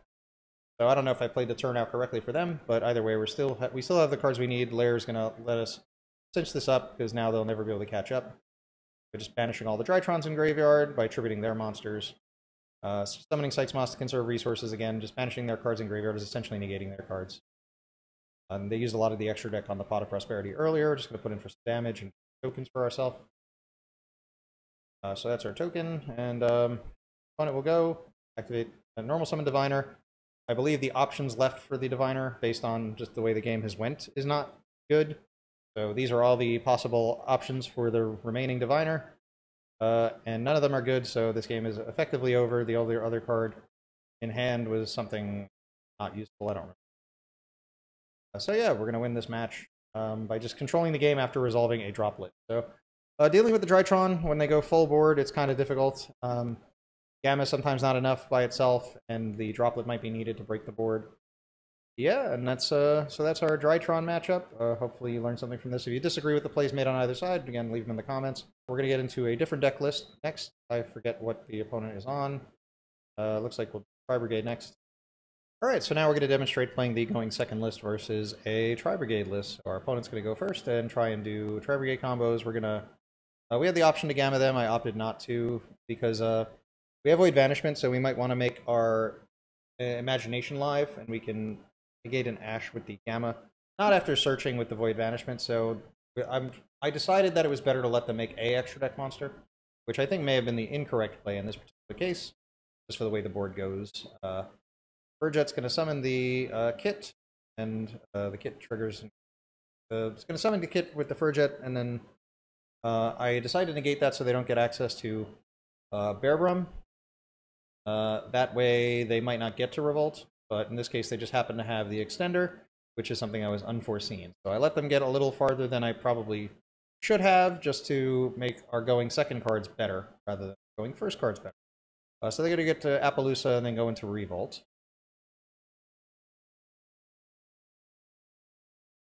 Ready? And they resolve Furjet, switch cards up, so they have a Revolt and an unknown card, which happens to be available. Hand Trap. The Appaloosa is made with 3 monsters. We lose our driver, and I believe we top deck Decatron. So now we're put in a position, going second with Lava Golem, which is part of the reason I don't play Lava Golem. It's a decision I never want to make. Do I want to summon Lava Golem? Do I want to summon Decatron? No. Now, Lava Golem obviously wouldn't be summoned right away. It would be summoned after they resolve Revolt, but if they resolve Revolt, that's a problem already. There's no way to really stop Revolt at this point.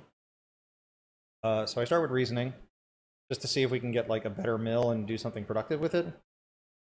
Maybe make more decisions. So we mill 0 Infernoids and only a bunch of our good spells and a Lava Golem, and reveal a Decatron. So our opponent called 1, because generally Reasoning is a Infernoid matchup, and you call 1. So that just negged us a card. So that can happen in the Infernoid matchup. We're going to activate Banishment. Our opponent will let us lock ourselves into Infernoids, which is strategically good. I pitched the Lava Golem, so I'm committing to Decatron as my normal summon. There's no point in normal summoning the Decatron into the Appaloosa. I do need to stop the Keurig from banishing the Imagination. Currently, the plan was to play this hand out in such a way where our opponent doesn't banish Imagination by saving the Droplet for that.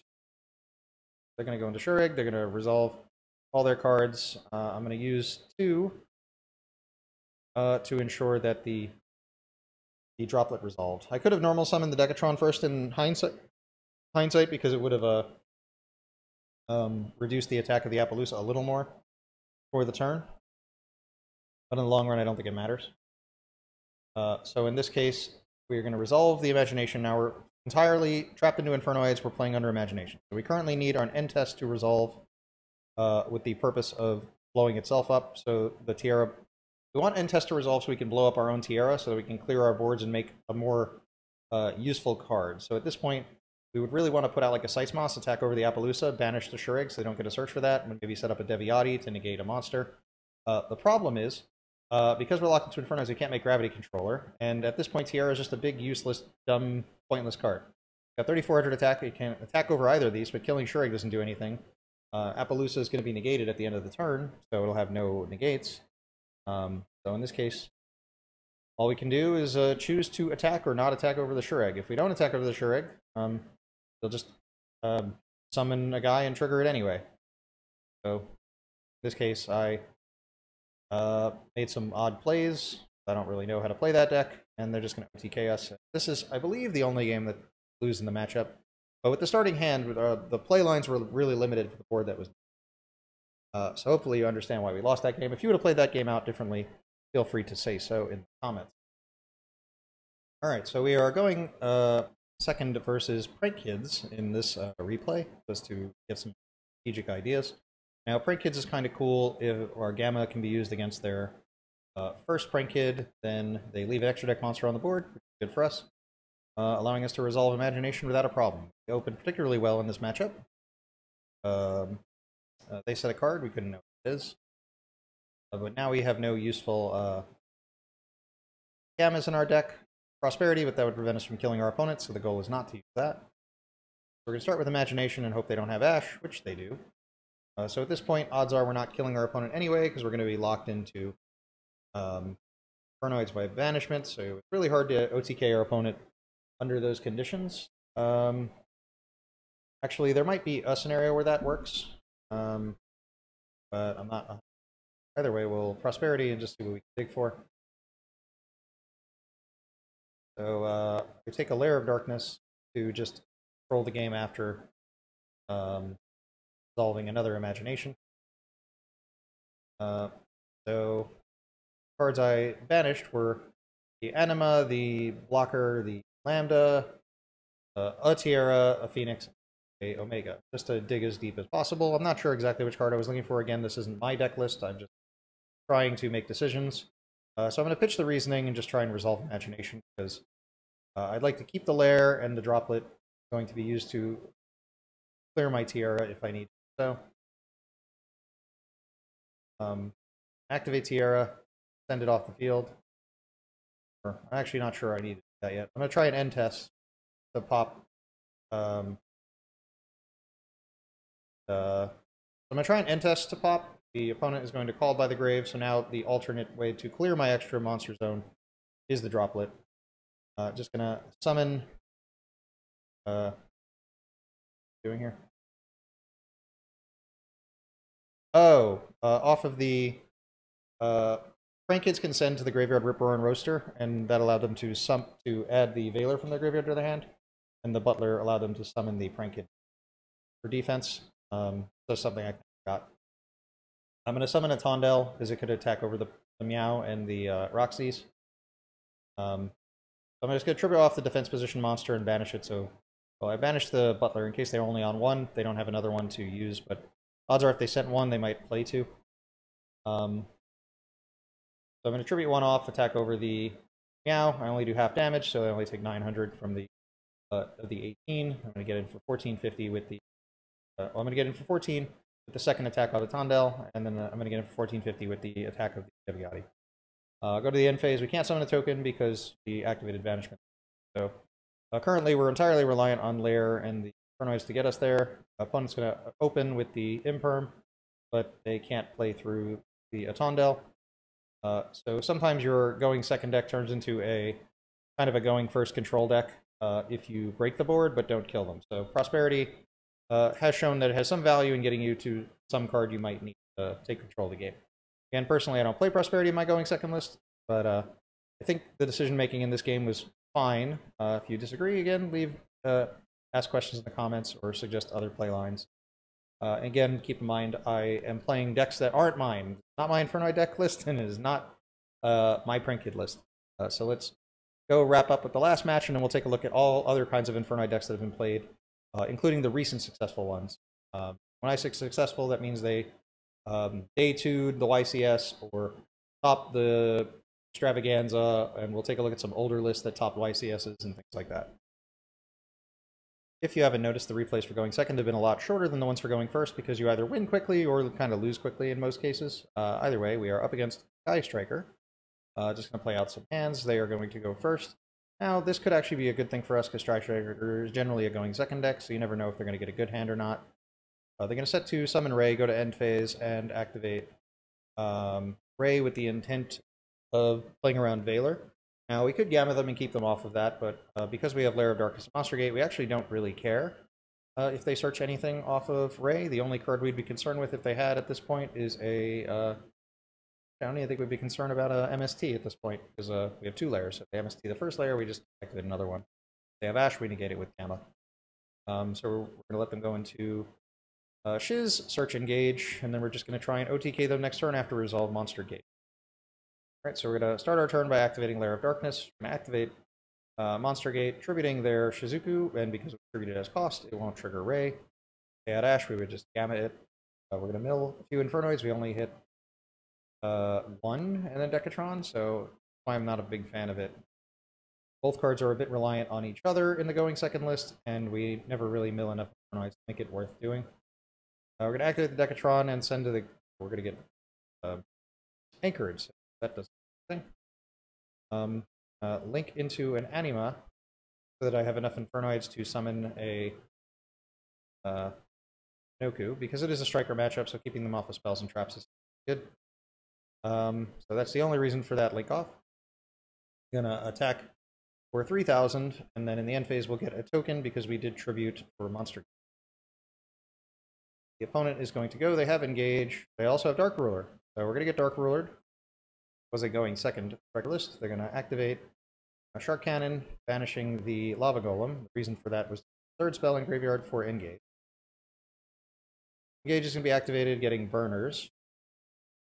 Get to draw a card. They'll activate Burners. Target Inoku will activate Inoku, tributing itself so that they don't destroy it, so that the lair won't get destroyed, because the Afterburners has to destroy a monster in order to destroy a spell or trap card. They're going to activate Imperial Goods, sending to the graveyard their Metal Foes Fusion, and then Talents. They're going to draw cards because taking our monsters doesn't do anything, and our hand is probably not playables. Going to activate Terraforming, searching Area 0. Activating the Metal Foes Fusion after they resolve the Terraforming so they can draw a card without drawing into the Terraforming. They're going to activate Area 0, set a hand trap that we can really tell from the 0-18, the spell. Going to reveal 3, turn over a Shiz, a Shark Cannon, spell. And set 2 and pass. And because it's their turn and we tributed a monster, they will get a Lair token turning off their back row. So Lair, pretty good. We drew Imagination, which would be good if they had an extra deck monster, but we also have one, so we can't resolve it in this particular case. There's not much we can do. You'll notice I put the token in front of the Anima on purpose. I think I went into... I probably should have... I think I forgot whether I could or couldn't use the Anima on the token, or I decided to leave it there so that the back row would be turned off and I just go into Phoenix. Pitching my second lair just to destroy a back row while I couldn't do anything. And then I opt not to attack the tokens. They still can't play. So currently it gives them a card they can use their Area 0 on, but I was just making a decision. Get a copy of Hercules base. getting rid of the token. I don't know if they have access to Ray at this point. Oh, summon Ray. They're going to go into Hayate, attack. Sure, that's a misclick. Attack directly. Milling a copy of another Ray. I thought there was only one Ray in grave, and because we're against the Infernoid match, that would be a sensible card to send to the graveyard. That might be a mistake. I apologize if you think that's a terrible play. Kagari will be adding back Engage. Activating Engage, search Afterburners again. This time, there's no way to dodge the Afterburners, destroying both cards. Going into Shizuku, and in the end phase, searching for a multi-roll, just because every other card is in the graveyard. Do notice the graveyard currently has Afterburners, Shark Cannon, Roll. The only other thing I could have searched would be Eagle Booster. There's no multi-roll on the field to activate the Eagle Booster and set it, or a copy of Hornet Drones.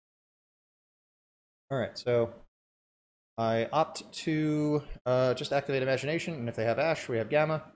Been holding for a while. It just turns out that a striker that draws a ton of cards made it easy for them to get to an Ash. They got punished for it. Send enough Infernoid. 1, 2, 3, 4, 5, 6. So I'm going to send Entesses and Omega, and our opponent is going to send a couple of dead cards. Mill some dead cards. They mill a Rose, which is important. If they deal with our monster, not if we. Alright, so I'm going to destroy both of the sets with Entest. They're going to use Shark Cannon. Usually it's used to banish Deviati so that we can, so they can give us some trouble when it comes to trying to negate their monster effects. In this case, I link up into Lambda so I can go into Equimax. They only have 5,000 life points, so I'm just going to summon Sitesmoss and Deviati to the... What did I do? Oh, I don't have a Deviati. They banished the only Deviati in the graveyard. So I'm thinking if there's a play that can be done here that plays around the 3 Rays in grave, so when we out the Shiz, the Ray is going to trigger. I think I just take this play back a little bit, try and figure out a better play.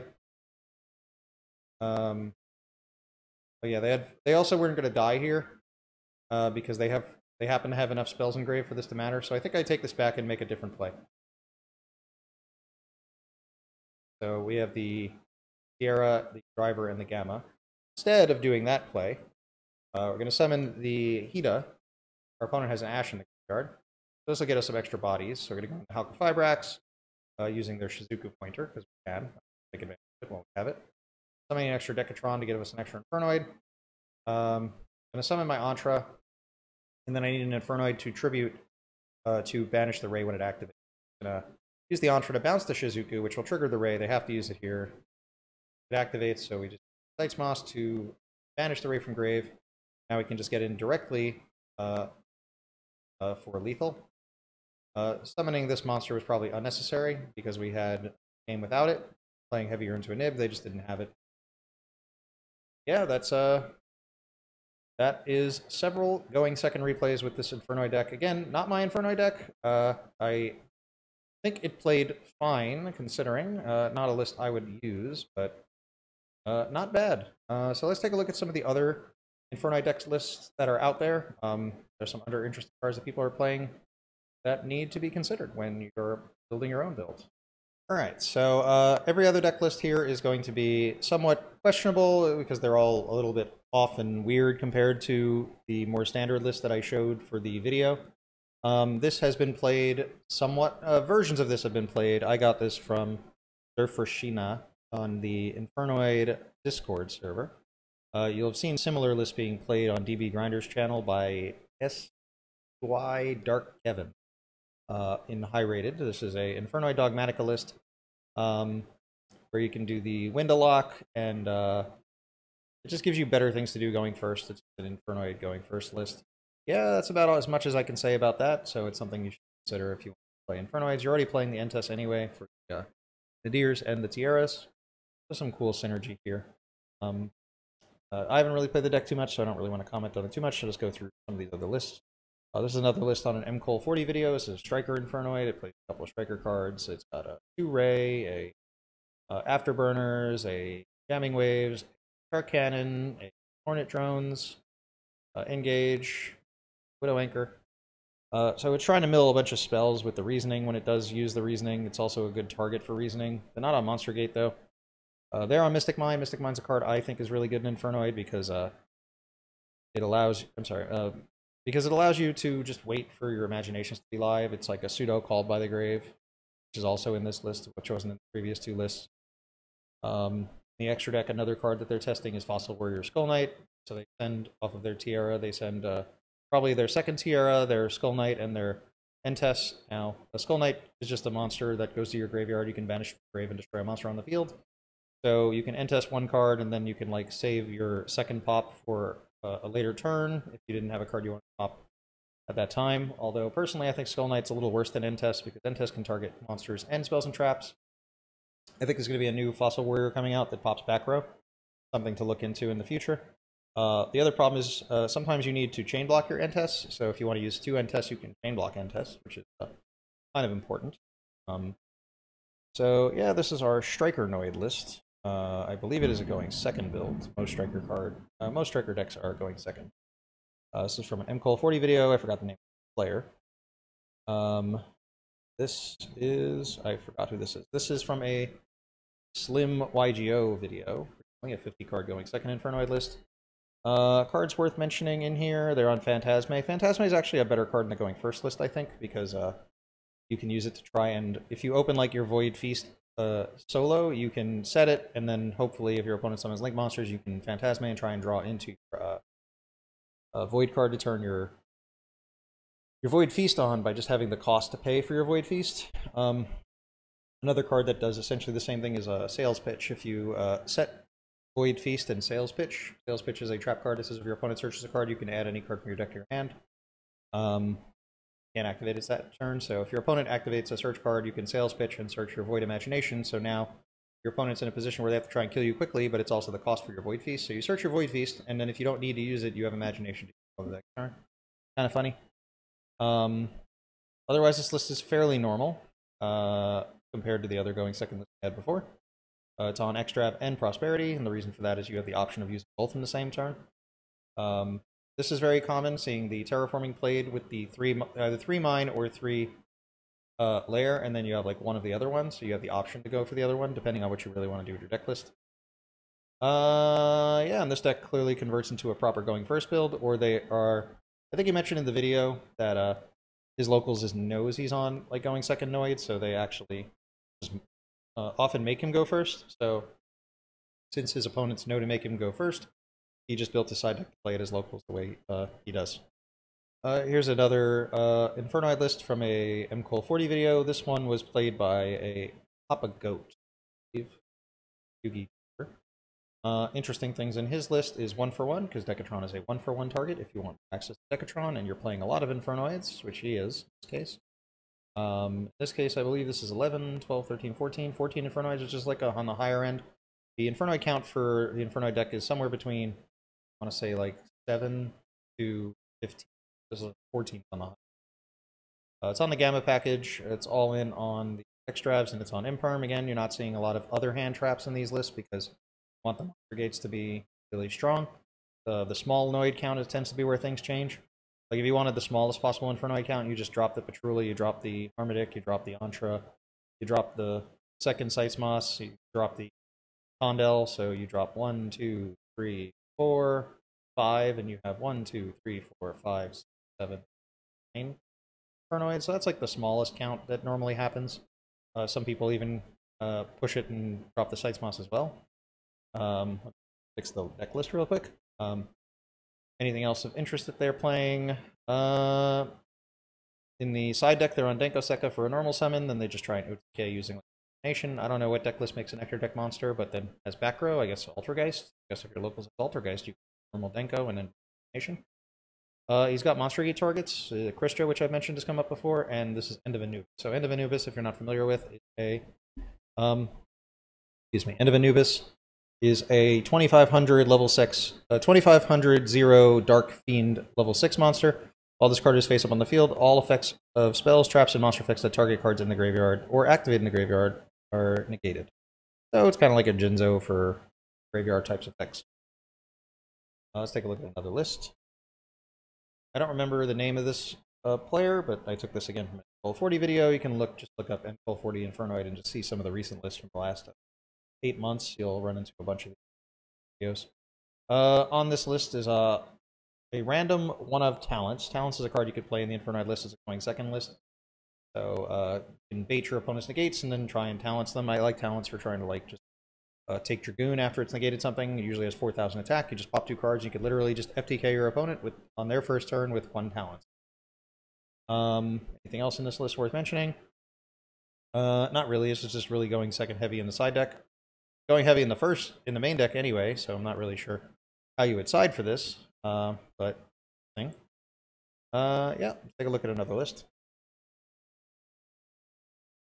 I forget where this list. Oh, this is my list. Forgot. So I made day 2 at the North American YCS. My list plays real hand traps because I don't play Mystic. I play Mystic Mine as like my game plan. So I try to open my going second cards like the Imaginations, Banishments, and the Mystic Mines, and I try to droplet my opponent so I can resolve those safely.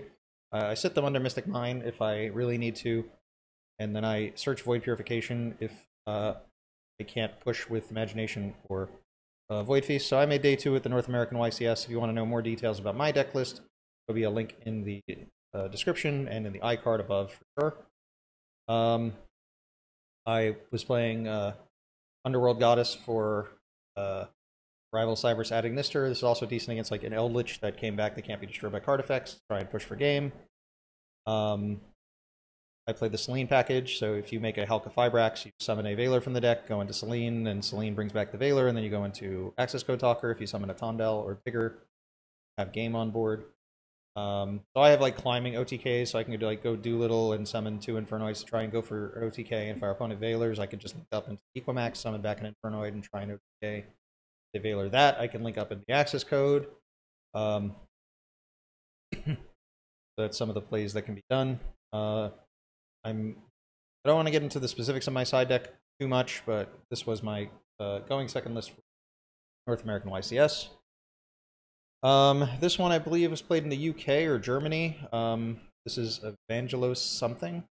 It is just a going second hand trap your opponent and then use your hand traps to make Dragoons. So most of the hand traps here, with the exception of the Phantasmes, the Nibirus, and the Meister, can be normal summoned and go into Almirage, where you can then summon your Ecclesias and then just link it to Verte and then Red Eyes Fusion. I believe this is going second list, and I guess if they stop their opponent with hand traps, they probably can survive off of Dragoon. I think that's all that's worth really mentioning in here. I do find it weird that there's a Super Poly target with exactly 1 Super Poly. That seems like an odd ratio. You might want to like side more Super Polys to make more use out of that. Either it's better or not. I don't know. Odd list. But this did make, I believe it made day 2 of the EU YCS. This is Marco Roberto's top 32 South American YCS, I believe. It is a striker going first list. There's not too much I could say about it. It is what it is.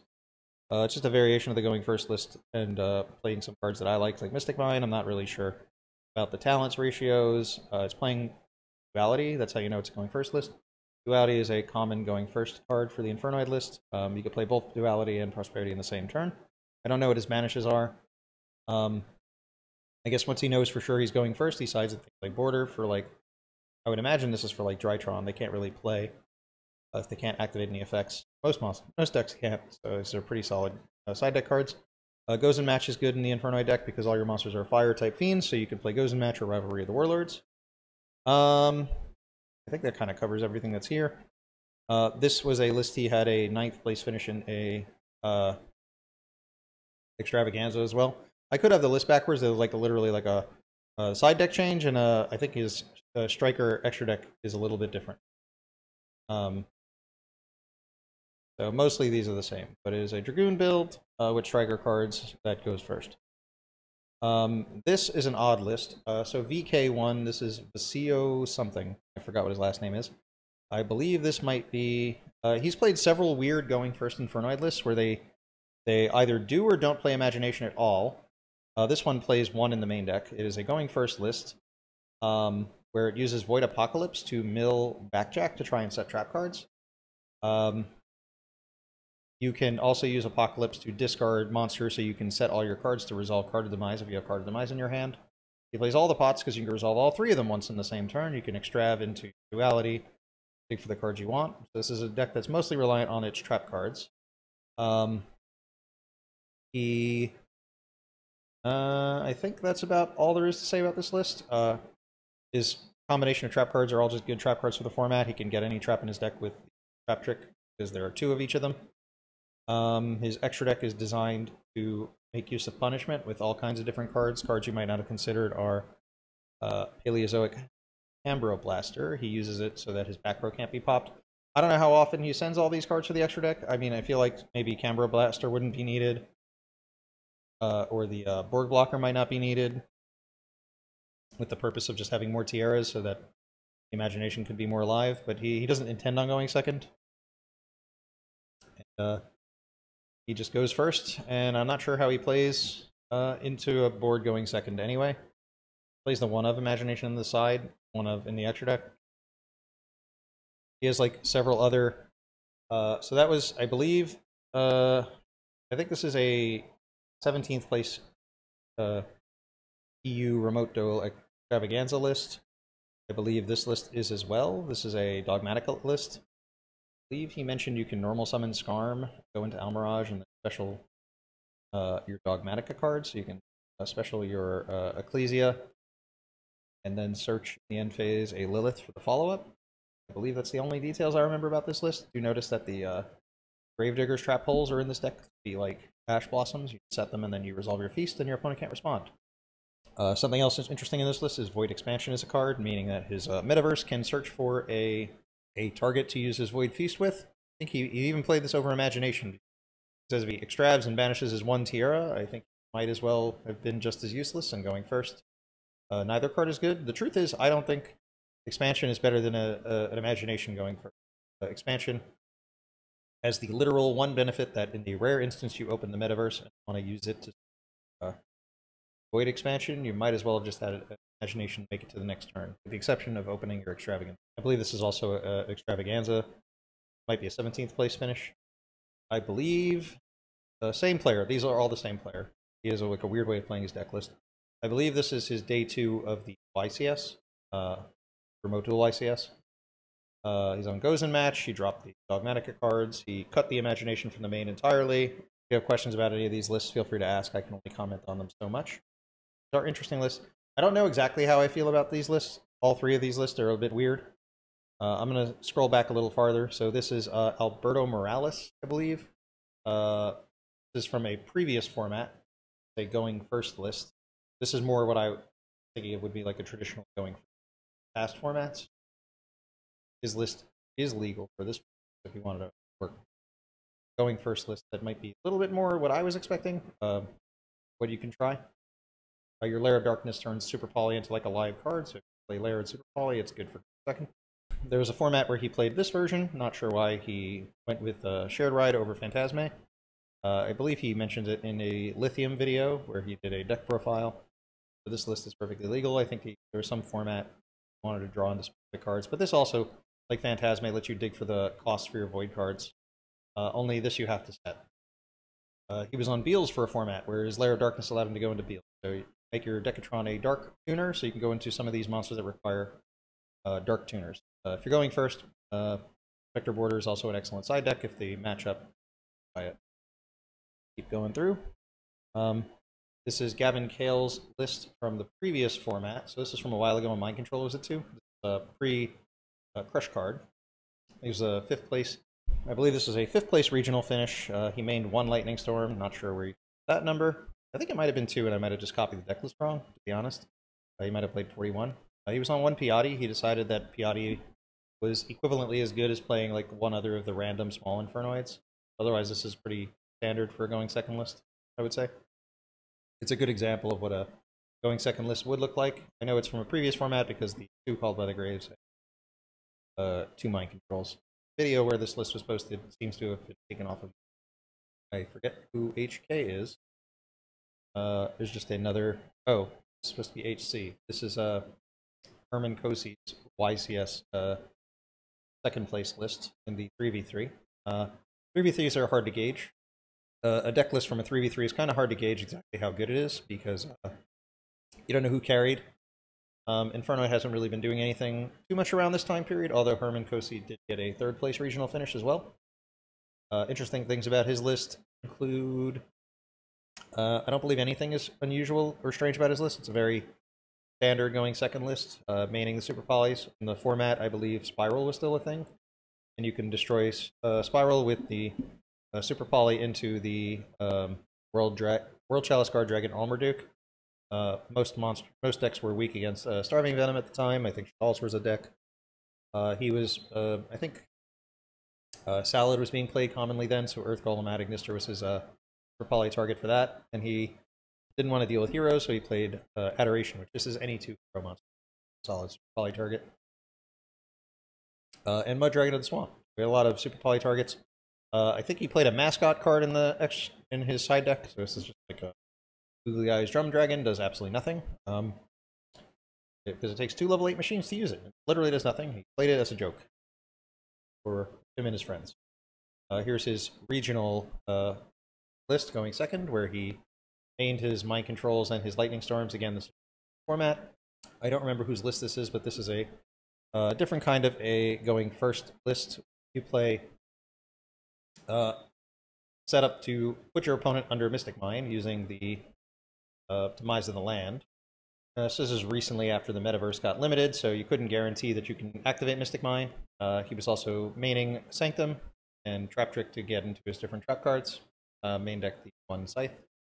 Yeah, that's about as much as I can say about this list.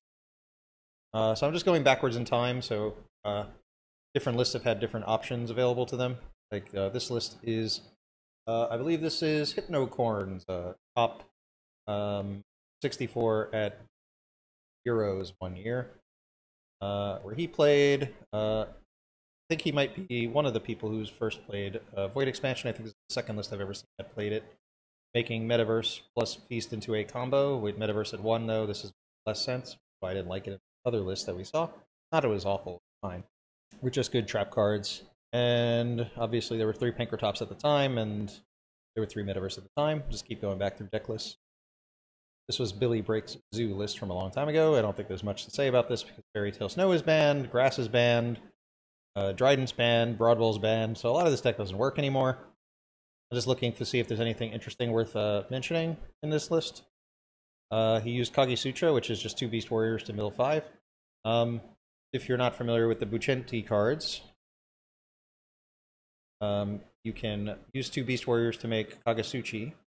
You can do this with the Ancient Warriors package now. You can go to Kagasuchi, which you can then rank up into a Susano, I believe. Or no, you can make Susano and then search the Pendulum monster, which can then link into a Kagasuchi to mill 5. I think there's like a way where you sequence this where you actually do that twice and try and mill 10 cards. I don't know if it's good, but it's an option. This was a, I believe this is Ed Assumption's bubble Infernoid invoked list. Back in the day, there was a misconception that Meltdown can negate Ash on your imagination. But Meltdown says that the activation of your cards and effects that would fusion summon cannot be negated, but the effect of the card could be. So any card that negates effects still stops cards under Magical Meltdown, but cards that negate activations of the effects, like a Borreload Savage Dragon, wouldn't. So if you add Meltdown on field and you activated Imagination, Borreload Savage could not negate Imagination in that case, but Ash could. So that's the only reason this list is on here. And then this is a very old school list. This was played by Eric Christensen. He went 16-0 at YCS Dallas with Infernoid. This is prior to... This is, since Decatron is here, this is post-Imagination existing. People just didn't know how good it was, or the format dictated that the extra deck wasn't being used enough to justify playing that. Because I think earlier in the year I had gotten my first regional top, playing an Infernoid list that played only Infernoid cards and an Imagination as well. But I also wasn't like 100% keen on it being mained. I think I mained one Imagination and sided two. So that's where people started testing Imagination. Do know that Rekindling is here because Decatron has 200 defense, so it's essentially Soul Charge for Decatron, and Rekindling's at 3 nowadays, so if you can find ways to throw Decatron to the graveyard, you can Rekindling all your Decatrons. Yeah, I think that's about as far back as it makes sense to go. If you have any questions, leave them in the comments. I hope I've covered a good deal of techs and ideas and gameplay. If you have any questions, again, leave them in the comments, and I'll see you guys in future videos.